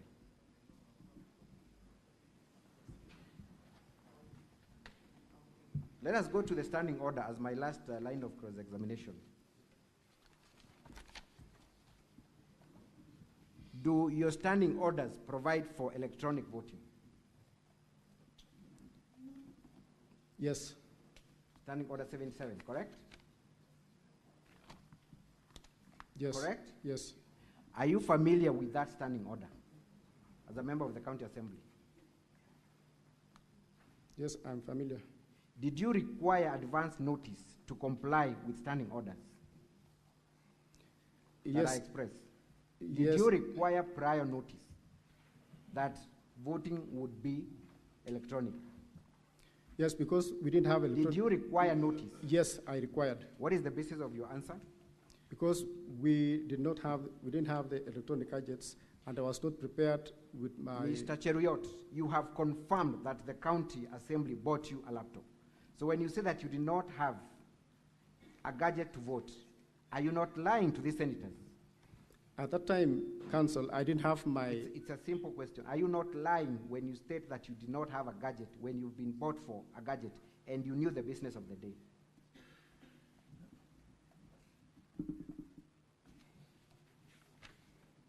You lied, correct? I didn't have my laptop at that time. Were you not aware of the business of the day? I was aware, but I was not aware that electronic system would be used. Mr. Cheriot, I put it to you that you are a very dishonest person who gives the version of the story that is convenient to you. What do you say? No. That is all for this witness, Mr. Speaker. Thank you.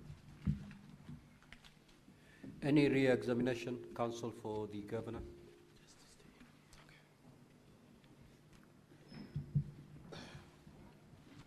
Mr.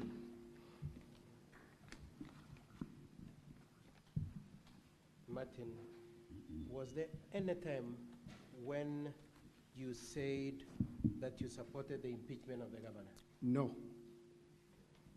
The part that has been read to you, does it say anywhere that the governor is to be impeached? No, it doesn't. And more specifically on the issue of the vote, did you vote in support of impeachment? I didn't. And that's your testimony in this assembly? Yes. That you did not vote in favor of the impeachment? Yes.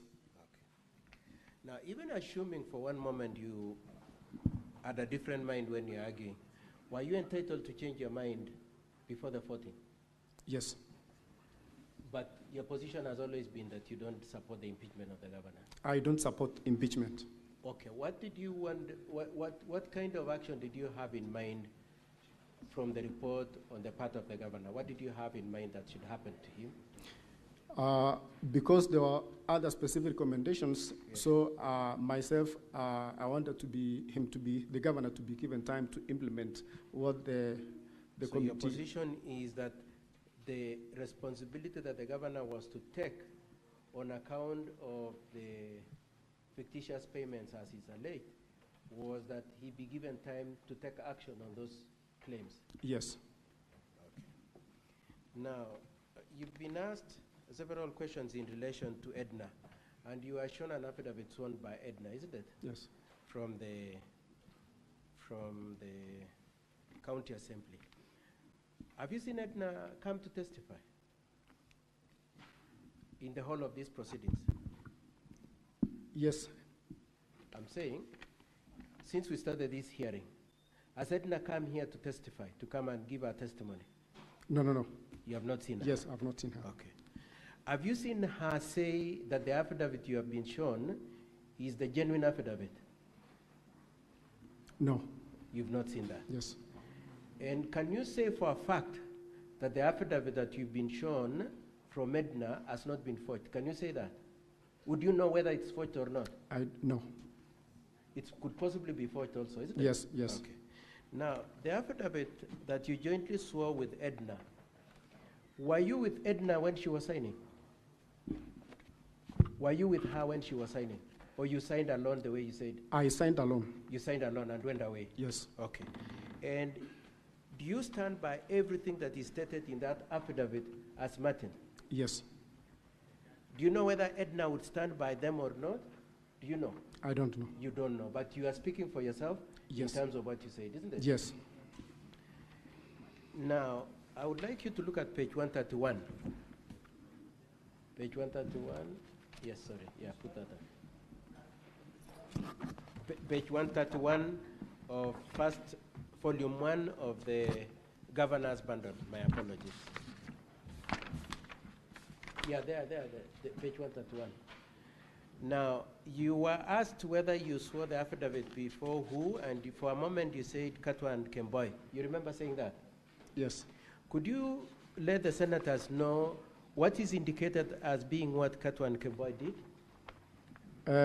Drawn and filed by Katwa and Kemboy advocates. So it merely shows that the Katwa and Kemboy drafted the document, isn't it? Yes. And then at page 130, who has commissioned it? Page 130, Jebet Ngetich Fancy. Fancy commissioned it. Now, away from that affidavit, you remember when you walked into this chamber? Yes. What happened to you? I took an oath. You took an oath? Yes. What you are saying, is it true as per the affidavit? Yes, it is true. And is it true as per the oath that you took before these senators? Yes. Okay. Now, you said you didn't have your phone. It was in the car, isn't it? Yes. Do you know where Edna's phone was? Do you know where it was? I don't know. All you know? She didn't have. All you know is that she didn't have, but you don't know where it was. Yes. So as I finish my re-examination, as you speak today here, are you speaking for yourself and Edna, or you're speaking for who? I'm speaking for myself. You're speaking for yourself. And your point is that you did not vote? I did not vote. Okay. And lastly, were you given notice that they would be using electronic voting on that day? No. Were you given notice to make sure you walk into the chamber with your phone? No. Were you given notice that you should come with your laptop to the assembly that day? No.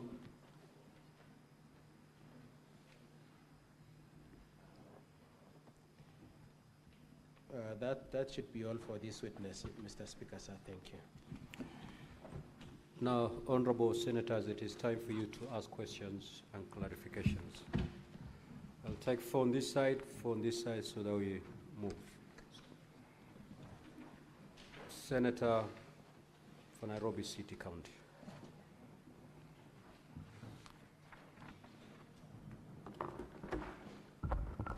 Thank you, Honorable Speaker.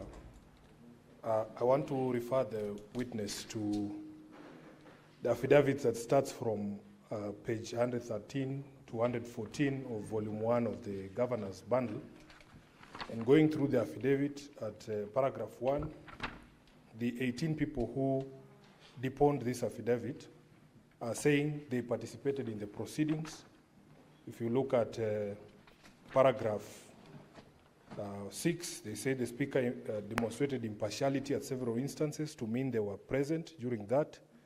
Then at paragraph 9 on page 114, that during voting there were people experiencing technical difficulties and others questioning the integrity. Then at paragraph 13, Honorable Speaker, they say we abstained because we were not trained on the use of electronic machine. Now, as far as I understand the word abstain, witness, an abstain, if you look at our gadgets here, is a vote.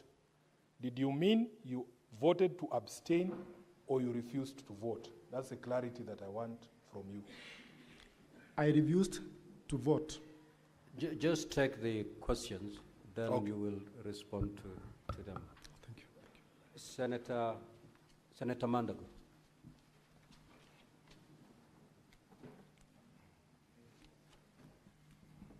Senator Murango. Asante sana Mr. Speaker. Swali langu ambao ningetaka kuuliza mheshimiwa ni kwamba amesema alikuweko katika mbunge katika gatuzi za Kericho na kwamba kuna matatizo ambayo ilimfuata mojawapo, kuna njia kupiga kula ambayo hamkuelewa. Kuna ushahidi wote ambao uko nao unaonyesha kwamba ukiambia speaker wa mbunge la Kericho kwamba kuna matatizo kama hayo ama kuleta jambo hilo mbele ya speaker wakati mchakato mzima ulikuwa unaendelea kumng'atua gavana wa Kericho. Asante sana Mr. Speaker. Senator Crystal Asig. Thank you very much, Speaker. First of all, Speaker, I'm not too sure the relevance of the last couple of questions by the counsel who asks the witness, were you told to bring your phone? Were you told to bring your laptop to chambers? I don't think anyone needs to be told to bring their tools of doing business to their place of business. It's like saying all of us should not come here, should have to be told to bring this or that, or the counsel to be told to bring his bundles for evidence sake. So, but on the same question, Chair, I want to ask the witness. You said that Edna did not bring her phone, but you did not see her, but you saw that she didn't bring her phone through the affidavit that you read. But as per your counsel's questioning, you answered in the affirmative when he asked, could that affidavit be forged? Do you know it to be a true affidavit? And you said no. And therefore, can you clarify whether the affidavit is something you're relying upon, or it is now something that you are dismissing as you do not know whether it's true or not? Next, Chair, I also want to ask, if you don't bring your phone or your laptop to chambers, how do you then do business usually, if void of the two? And lastly, Chair, I also want to ask the mover. Oh no, I'll leave it there. Oh yes, I want to also ask the mover. According to your standing orders, if you don't vote yes or no or abstain, what then are you doing in the House? Because Chair, in this House, you have told many a time to us senators, you must vote either way. You cannot be in the chamber and just occupying space. Thank you. Senator Chute, I do not remember forcing honorable senators to vote. But anyway, that is for another day. Senator Chute. Thank you, Honorable Speaker. Honorable Speaker, I want to refer the witness to County Assembly Documents, Volume 4A. This was a question even asked by Senator Abbas before. I refer him to page 12. There was bulk SMS sent to 28 MCS. I wanted to know from the witness if he was among the 28 MCS who got the messages. Thank you. Senator Olekina. Senator Faki. Mr. Speaker, thank you. I wanted to refer the witness to the affidavit, especially on paragraph, on page 115 of the Governor's Volume 1. Did all the 18 of you attend the Commission of Oaths for you to swear the affidavit? And number two,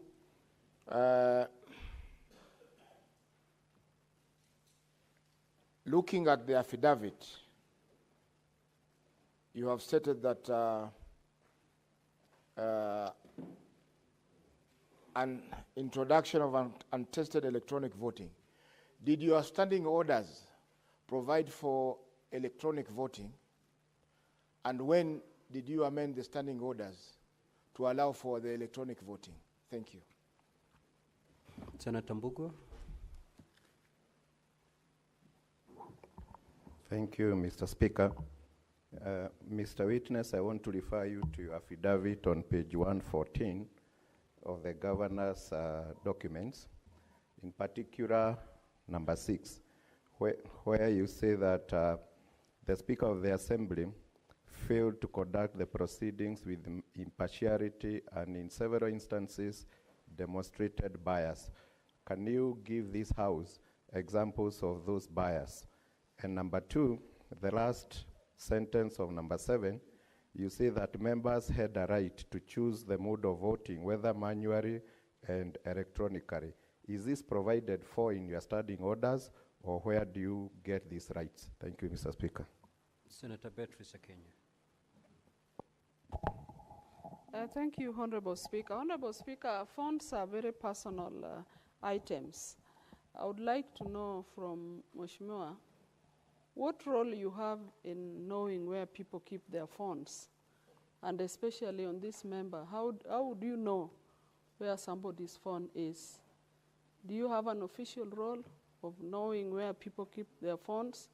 Or for what reasons did you know where the honorable member's phone was? Senator Boni. Mr. Speaker, I would like the witness to clarify to us one common denominator for all of us who speak English language in this chamber today is that at one time you went to school. Were you being reminded to carry with you a pencil and an exercise book when you're going to school? And if that common sense did not make it difficult for you, you always carried, why do you want me to believe that the speaker or the clerk or somebody in Kericho had to remind you to carry the gadgets for you to go and vote. Finally, do you appreciate the fact, based on your verbatim contribution in the county assembly and the contradiction you're making in the House today, do you appreciate the import of what you are doing to the case of the governor who you have come here to help to succeed in his case? Or have you deliberately come here to make fools out of the people who sit in this distinguished House? Senator Maruma. Then log out, Honorable Senator, please. Senator Olekina. Senator Fernande. Thank you, Mr. Speaker. Mheshimiwa Martin, when you protested of not being given an opportunity to not to vote or participate, did you, I believe there is a Committee of Powers and Privileges in Kericho County Assembly. Have you reported this matter? Secondly, is it coincidence, according to Volume 1 of Governor's Bundle, that 18 of you did not carry their phones? 18 of you, because that is page 6 on Volume 1 and you are number 10, that all of you did not carry your phones that day to the chamber because you knew the SMS link will be sent to your phone. And finally, Speaker, sir, I have seen the answered and I have seen your affidavit. Who are you? Is this a number fraudite case? You are trying to be a number fraudite. Where are you? Do you want us to believe the affidavit or the answered? Thank you, Mr. Speaker, sir. Senator Morgo. Thank you very much, Mr. Speaker, for giving me the opportunity. I would like to know from the Honorable MCA if he realizes that he is contradicting himself to have agreed with a report that intends to impeach the governor and yet denies signing. Does he realize how he is contradicting himself? And then secondly, did he plan with the lady MCA to leave their phones in the car? Because it cannot be a coincidence that they left their phones in cars and yet they were supposed to have them. Was there an intention, was there a prior plan before voting time? Senator Olekina.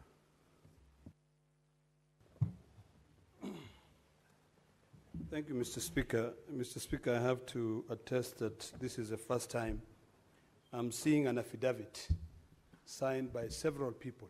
One affidavit signed by so many people.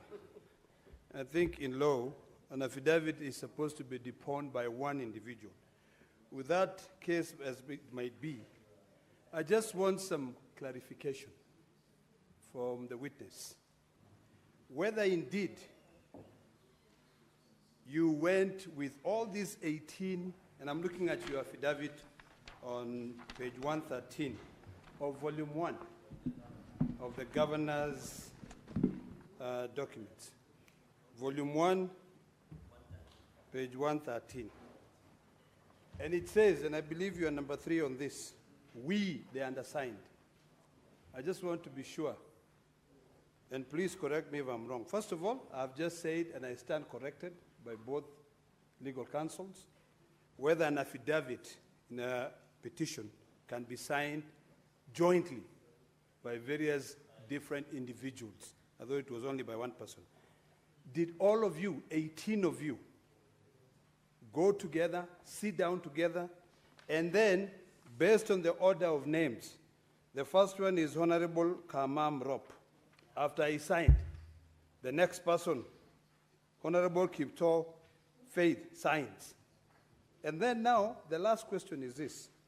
I have seen another affidavit, volume 7A of the County Assembly document, signed by the same person called Honorable Chepkurui Edna Tanui. I believe that's the same name here. Chepkurui Edna Tanui. How is it that you... You're off record, Honorable Senator. Senator Veronica. Thank you, Honorable Speaker. I want to refer you to County Assembly documents, volume 4A, page 28. There is a report there, the electronic voting system, voting results audit, indicating that Honorable Cheriot Martin Kiplangat voted at 19:26 and 12 seconds. Did you actually vote on any system that day, either on phone or on the computer that was in the house, in the assembly? Did you vote? You did not vote. So this is a false document, what the assembly has brought. Or have you changed your mind about the vote you put on that day, and following what you have alleged in your affidavit, that you think this system came without a proper tendering process, was installed in the night? Did you change your mind because of the way the system was introduced as a voting system during the impeachment proceedings? You never voted. So you want to tell Senate this is a false document, the one that has been brought by the County Assembly of Kericho? The report on the voting, electronic voting system. They did the voting, the voting by electronic, but I myself did not vote. Was there a system that day that was used by MCAs to vote? Did you see any system in the assembly? There was no, it was using phones, MCAs phones. So nobody voted on a desktop or laptop? It was just the phones? I remember there was a knife, there was a laptop for those members who wanted to be assisted. They were told that you can be assisted to vote. Senator Eddie, you know, Senator Veronica, you're not cross-examining the witnesses. You're supposed to, I know you're a lawyer, but in this instance, you're a senator. Senator Eddie.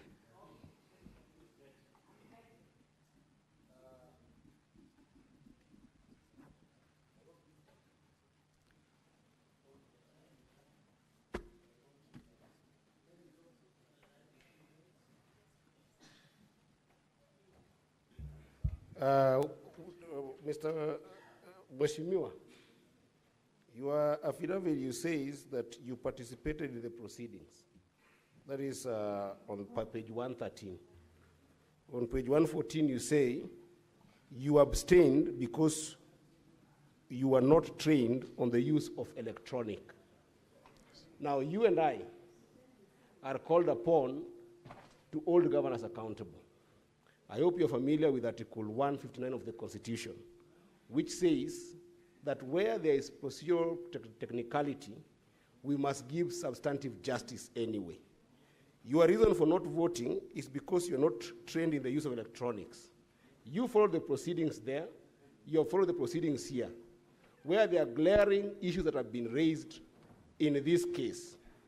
Do you believe that the issues that have been raised in these proceedings and in your proceedings in the Assembly are issues that are tantamount to impeaching the governor? Because your reason here is not because the issues have no merit. It's because the electronic system was not, you're not afforded the training grounds. As an MCA, do you believe that the issues that have been raised here and during your proceedings are issues tantamount to the impeachment of the governor? Senator Kisang. Thank you, Honorable Speaker. Honorable Speaker, this is the first witness that is testifying for the governor. And if he's the best witness, I think the governor is cooked because, Honorable Speaker, you cannot be reminded to come to work and carry the tools of work, as Senator Sika said. That is common sense. You cannot go to school without your books. Honorable Speaker, and the MCA has confirmed himself that there was a laptop that was used to assist those who could not vote. How come the 18 of them could not volunteer and go to be assisted or walk out because they did not agree with the process? In this house, sometimes when we do voting, if the minority side are aggrieved or they are not agreeing with us, they walk out. How come you didn't walk out? Or went to the clerks and assist you to vote? Senator Lominen. Thank you, Mr. Speaker, sir. I ask the witness, Mheshimiwa, did you participate in impeachment motion? Yes, the debate, I was there, but... And did you vote?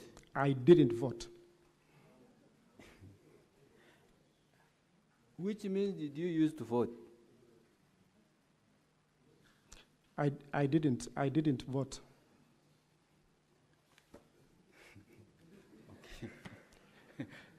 So, did you see the other 18, the 17, did you see them vote? I didn't see them vote, Honorable Senator. When the Speaker directed voting to take place, we had requested him. Actually, one member, Honorable Paul B., stood on a division and requested that voting be done on roll call. And all of us, the 18 members, stood because we suspected manipulation on this voting process. I feared manipulation myself. Confirm you are 17, not 18. Because did you see Edna vote? I didn't see Edna vote, but she stood when the rest of the members stood.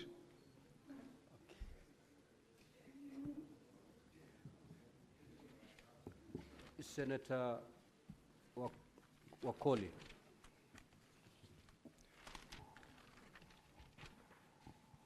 My first question, my friend, honorable member. Are these phones that messages were sent to you, are they county assembly phones or personal phones? Number two, did you receive any SMS to your phone to remind you that you are supposed to connect with the system to vote? Huh? I'm talking about that day. And number three, when you are getting into the house, like we have our honorable sergeants at times, they always check these systems to see if signals are working. Did your sergeant at times come across to confirm if there are Wi-Fi, data, so that when they call to vote, you are actually updated? Honorable Speaker, let me request that you allow me to respond maybe from what Mheshimiwa Senator has just asked about my phone. Is it personal or it's an assembly phone? Then I'll go back to the rest of the questions from the honorable senators. My phone is my personal phone. It is not a county assembly phone, so it's my personal phone. And also, you've asked of if I received the message to my phone. I've said at that particular time of voting, my phone was, I left my phone in the car. And since I didn't vote, later when I got my phone, the message was there. The message, the link the SMS had been sent to my phone. And since I didn't have my phone at that time, I didn't open the message. So even up to now, up to date, up to today, as we are talking, the message is there. I have not opened. All of us, honorable senators, you know when a message comes to your phone, there is, when you click to open, it shows that you've opened the message. So because of my fear, myself, of manipulation of the votes, I feared really getting into the link. Thank you, Honorable Speaker. Senator Hazana.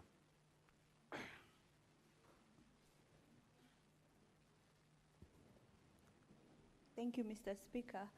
I would like to know from the witness, I would like more clarification on the phone issue, because we know that technology is so advanced lately, such that we have incidences, we have a screensaver which can actually make you not see what the person sitting shoulder to shoulder with you is typing. So how did you exactly know that your colleague did not vote? Because sometimes we sit shoulder to shoulder with our colleagues, and it's so hard to know what somebody is doing on their phone. Thank you. And the other 18 people, Mr. Speaker, I would like to know also if at all they were sitting in one place, or were they confined in one place such that you were able to monitor all of them? Thank you. Senator Kericho.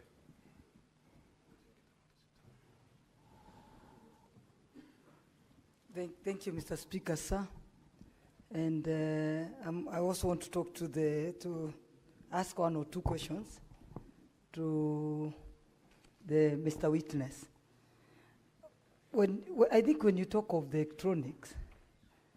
electronics or the systems, and the first question you asked, your level of education, this is a diploma, and I look at you, you're not at 40.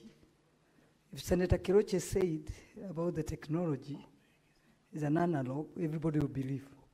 But you now, it's very hard for people to believe that you ran away because of the system. And then, the other question, it's better you'd have even used, if I was your lawyer, I would have used and said, I didn't want to impeach the governor, but not about the system. The other, do you have your phone today? Yes, Honorable Senator, I have. And how many times do you forget your phone? Because I know the young people, they don't forget. There is one thing they don't forget, their phones. Thank you. You are talking to your mother. That's why I know everything. Thank you. So, Honorable Member, you may now proceed to respond to the queries. Thank you, Honorable Speaker.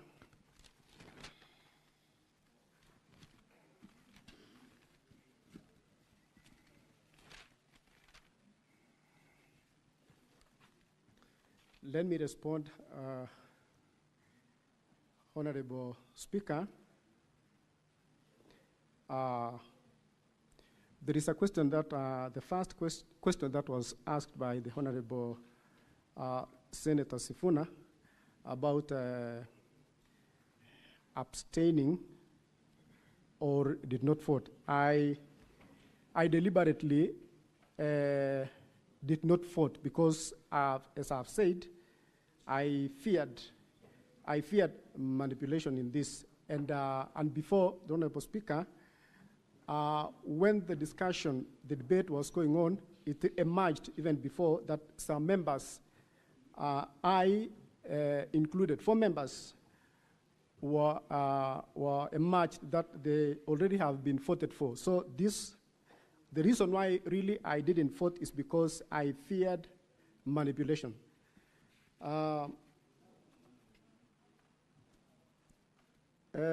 Honorable Speaker, there is a question also that was posed about making our request known, that we needed otherwise voting apart from the electronic one. Honorable Paul B. requested the Speaker to allow us for the roll call, and when he stood, And then when he stood, he was actually denied, but all of us stood on a division, the 18 members, and the speaker directed that the electronic system be used. There is a question also, Honorable Speaker, about the affidavit of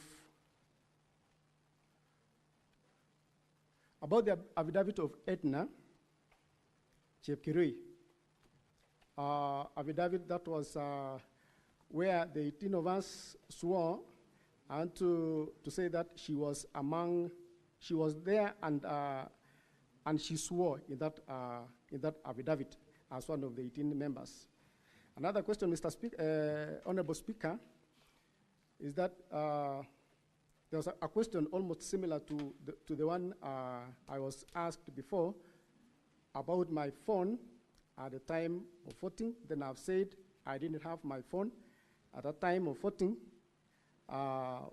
It was in my car.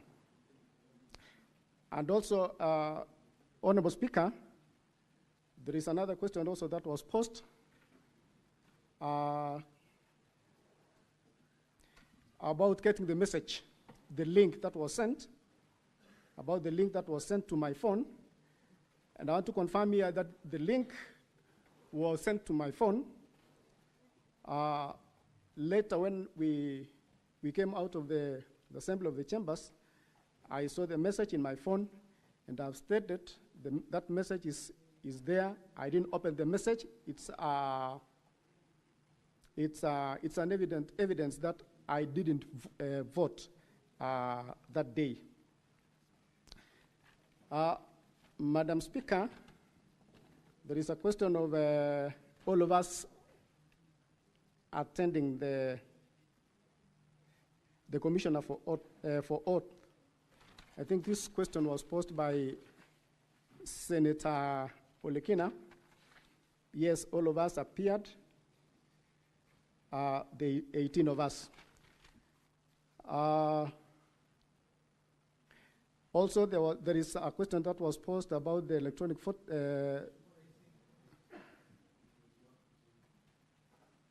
Pardon, Honorable Speaker. Senator. Proceed on and Okay. answer the questions. Thank you.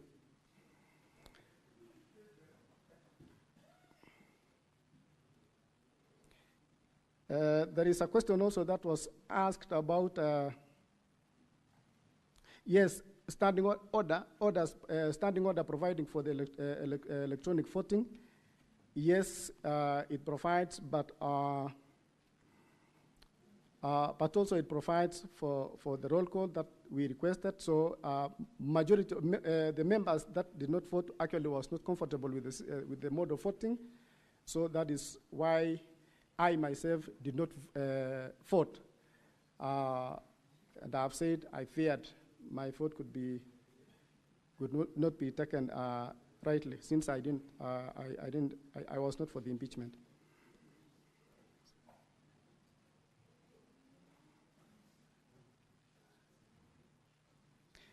There is also a question of from Honorable Senator about I having an official role in knowing where a member keeps a phone. This day we were seated almost next to each other, and actually she told me that she also didn't have a phone. So I don't know. I don't know exactly why also she didn't have that phone, but I can say by a word of mouth, she didn't have a phone. And also, there is a question of, do I need to be reminded to carry my phone? No, I do not need to be reminded, because I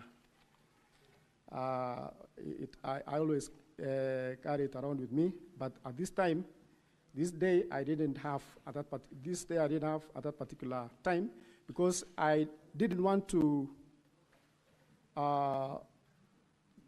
I didn't want to there were many calls actually coming from my people on the ground, so this was a weighty matter that actually needed a lot of attention.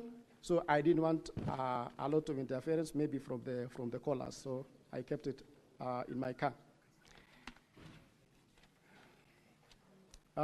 There was a question also that Honorable Senator said that asked if I've come to make fools out of the senators. No, kindly, I've come to give my evidence, and this is a house of honor, a house of we regard highly honorable senators. There was a question also.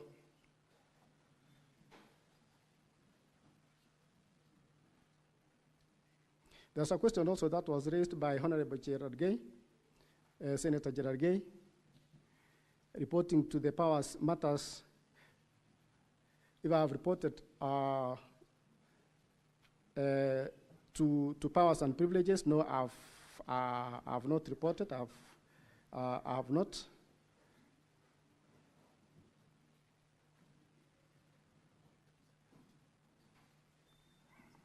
Yes. There is also another question of actually referring back to Mheshimiwa Honorable Etna about the phone that was asked by, it's actually similar, it's a similar question also that that was asked by an Honorable Senator about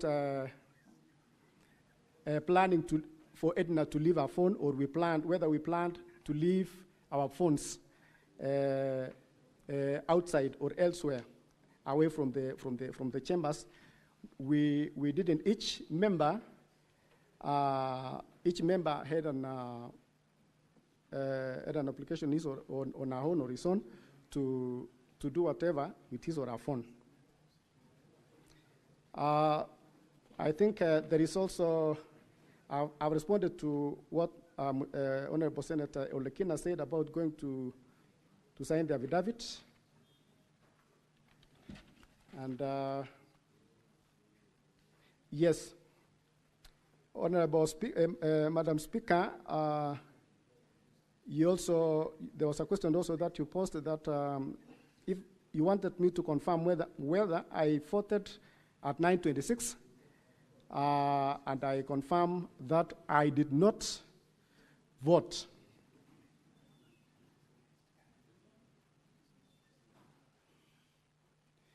And Honorable Senator Eddy, there was a question also about the proceedings and proceedings of the House and reasons for not voting. Then this one I say myself, I did not vote because, as I've stated, I feared a lot of manipulation in this. And that is why I didn't vote. So, Honorable Speaker, that is my submission. Thank you.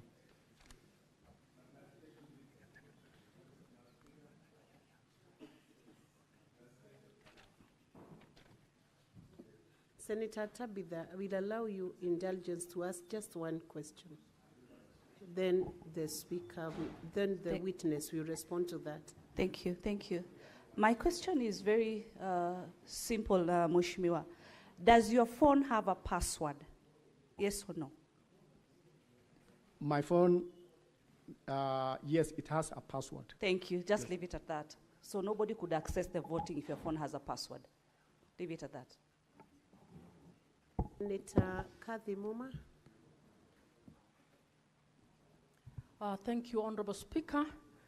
My question, I would want to understand what the Honorable Member was going through. So you went through this impeachment hearing. Yes. Were there issues, the issues that have been raised before us, did you find them weighty enough to impeach the governor, that your only problem was the method of voting? No, I didn't support the impeachment of the governor, and I wanted I myself wanted to vote no for the impeachment of the governor. But as I said, I feared manipulation of the votes. I didn't trust the electronic process. That's why we had requested for the roll call.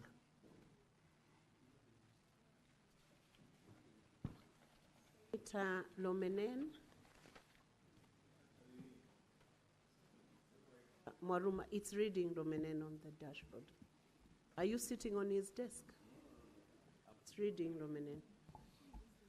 So my question to the witness would be, the speaker had ruled that electronic voting was going to be used. Now, you decided, the 18 or 17 of you, that you would not vote. What was the expected consequence? Did you think that the whole vote will be annulled by virtue of the fact that some of you have refused to vote? And if that is the consequence that you expected, can you invoke that part of the standing orders that you are referring to or you relied on to annul that vote? Because whether you vote or you don't vote, the vote will still count when others have voted. Thank you, Honorable Speaker. The Honorable Senator, we, as I've said, the 18 of us, let me talk of myself. We wanted, since we had not been inducted into this mode of voting that is electronic, we had requested the Speaker that he gives us the leeway that we use the roll call for this process, and because we believed it was a transparent way, and since he directed that let it continue that way. So the 18 members who had requested for this roll call never voted.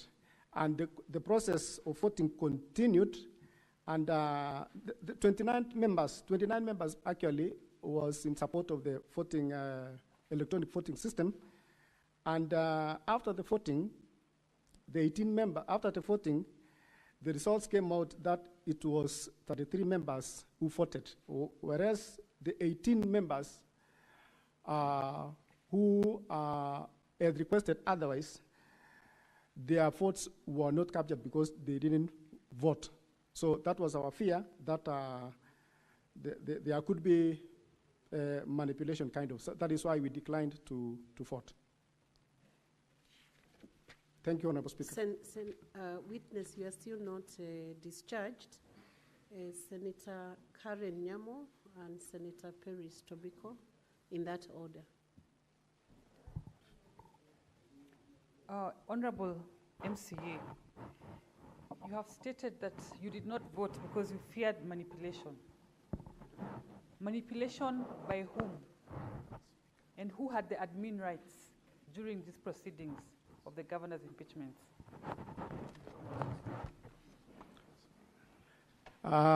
Honorable Speaker, that one I can say, since the Speaker declined to give us the roll call voting, then we feared manipulation from the Speaker. Thank you, Honorable Speaker. Senator Peris Tobiko. Thank you, Madam Speaker. Mr. Witness, how many, were all the MCAs present at the chamber during the voting? And in your observation, how many voted yes and how many voted no? Yes, thank you, Honorable Speaker. All the MCAs, the 47 MCAs were present in the chambers, and since the 18 members did not vote, we expected, or I expected that 29 members could have voted. But in the end of the voting, 33 members voted, but 18 members did not vote. Senator Margaret Kamal. Thank you, Madam Speaker. Mheshimiwa MCA, I'm a bit confused. You keep saying 18 of us did not vote. We have listened to all the questions that have been raised. At one point, you disowned Etna. Did 18 vote? Are you still confirming that actually 18 did not vote? Number two, did you have a meeting of 18? Did you have a forum of 18 where you made up your minds that you are not going to vote, so that if Edna is denying that she didn't vote, then she betrayed the group? Yes, thank you, Honorable Speaker. Madam Speaker, let me confirm that we were 18 who voted, who didn't vote completely, because at that time, the 18 included Etna, Honorable Etna, who stood with us, with all the honorable members. So 18 members did not vote. Secondly, Senator Kamar, on the question of maybe the video of all of us, we have videos of the 18 members. We have video of 18 members who never voted. Senator Margaret Kamal, you know the right way to request for that.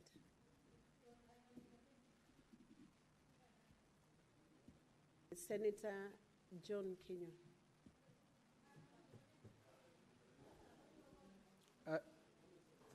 Thank you. What's your point of order, Senator Margaret? Resume your seat, Senator. I can't be Kenya. out of order. My feeling is Just that resume your seat. Yeah, It's a special proceeding. Sorry, Madam Speaker. I was trying to intervene because the Honorable MCA is not answering my question. He's insisting that the 18 voted.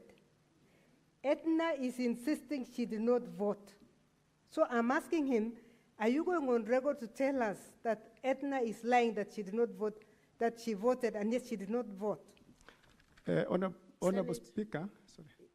Senator Margaret, when the witness gives their answer, whether good or bad, that answer will help the senators to determine how to vote. So he's entitled to the answer he wants to give. Madam Speaker, maybe let me request that you allow me to respond, because yes, I've said the 18 did not vote. I didn't say they voted. The 18 members didn't vote. And why is because later, when the results were declared, members, the 18 members, because we had to register the complaint, all the 18 members went to the DCI headquarters here to report and investigate the process of voting. The 18 members, that is why I was saying there is a clip to that showing the 18 members didn't participate in the voting process. They did not vote. Senator John Kenya. Thank you, Madam Speaker. My question to the honourable member is: can the hazard of Kericho County Assembly vindicate you in terms of you protested the electronic voting? And if it's so, there is provision in your standing orders that, one, if you agreed with the impeachment of the governor, you were to vote yes. If you did not agree, you are to vote no. If you are confused of what to do, you abstain. What was it so hard for you, the 18 of you, because you are not agreeing, to vote no? Thank you, Madam Speaker. Thank you, Honorable Speaker. As I said, Honorable Senator, that I myself I was to vote no, and I was to vote no, but since there is something that I've said, and I'll just repeat it again, that I really feared, because I didn't trust the electronic process, I feared manipulation in this, because my name had a might before that I was among those who had been voted for, even before the voting process began. So I chose not to vote completely. I chose not to vote completely. And also, even from the Hansard and also from the Hansard and from the clips in the assembly, it is very clear that the members, those who chose not to vote, stood, and they can be counted 1 to 18. It's very clear. Thank you, Honorable Speaker, Madam Speaker. The last question will come from Senator Seki Lenku. Then we'll close that, the evidence from that witness. Thank you, Honorable Speaker. To the witness, Honorable MCA, I want to believe that whatever that was talking here is the truth. Yes. And from what I've learned, you've really tried to balance yourself. And I want to agree that you know exactly what is all about the assembly. Does it mean that, Honorable Mheshimiwa, you've been forced by the executive to change your mind and say you've not voted while you voted? Because you see now, it seems like you voted. So can you tell this House that you've not voted, and that is all, rather than try to be just to double speak? Thank you, Madam Speaker. Thank you, Honorable Senator. Madam Speaker, if there was a way you could allow me, I don't know. I have my phone still right now, here with me right now. I didn't vote, and it was voluntary. Nobody compelled me to say not to vote or do otherwise. If I was to vote, I was to vote no for the impeachment of the governor. I was opposed to the impeachment of the governor. And everything that I did it willingly, even if given chance at this time, still even to vote, I will vote no to the impeachment of the governor. I did everything willingly. In fact, even immediately after the voting process, we proceeded willingly to the DCI to report the improper way of how it was voted, and everywhere else, even coming here to the Senate. It is not I'm not forced. I volunteered, and I'm willing. And if given chance, I'll vote no even today for the impeachment. Thank you. Thank you. I want the clerk to confirm whether we now have the report from the ICT expert, the independent expert, so that we can proceed on to see whether we can take that. There was an earlier ruling from the chair that it should be produced today, and that evidence should be tendered today. So.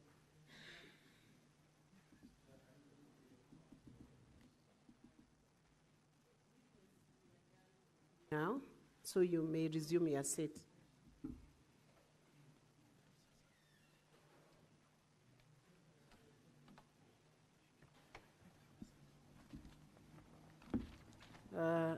The report is not ready, so I wish to direct the clerk that that report be tabled tomorrow at 9 a.m. when Senate session resumes, so that then amounts to a variation of the earlier ruling by the Speaker.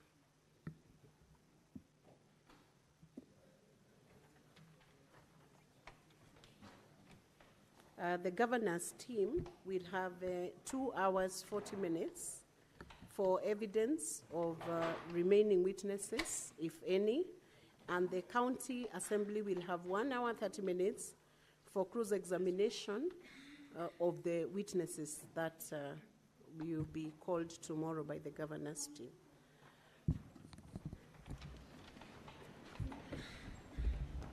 Honorable Senators, it is now 6:43 p.m. Time to adjourn the Senate. The Senate therefore stands adjourned until tomorrow, Friday, 29th August 2025 at 9 a.m.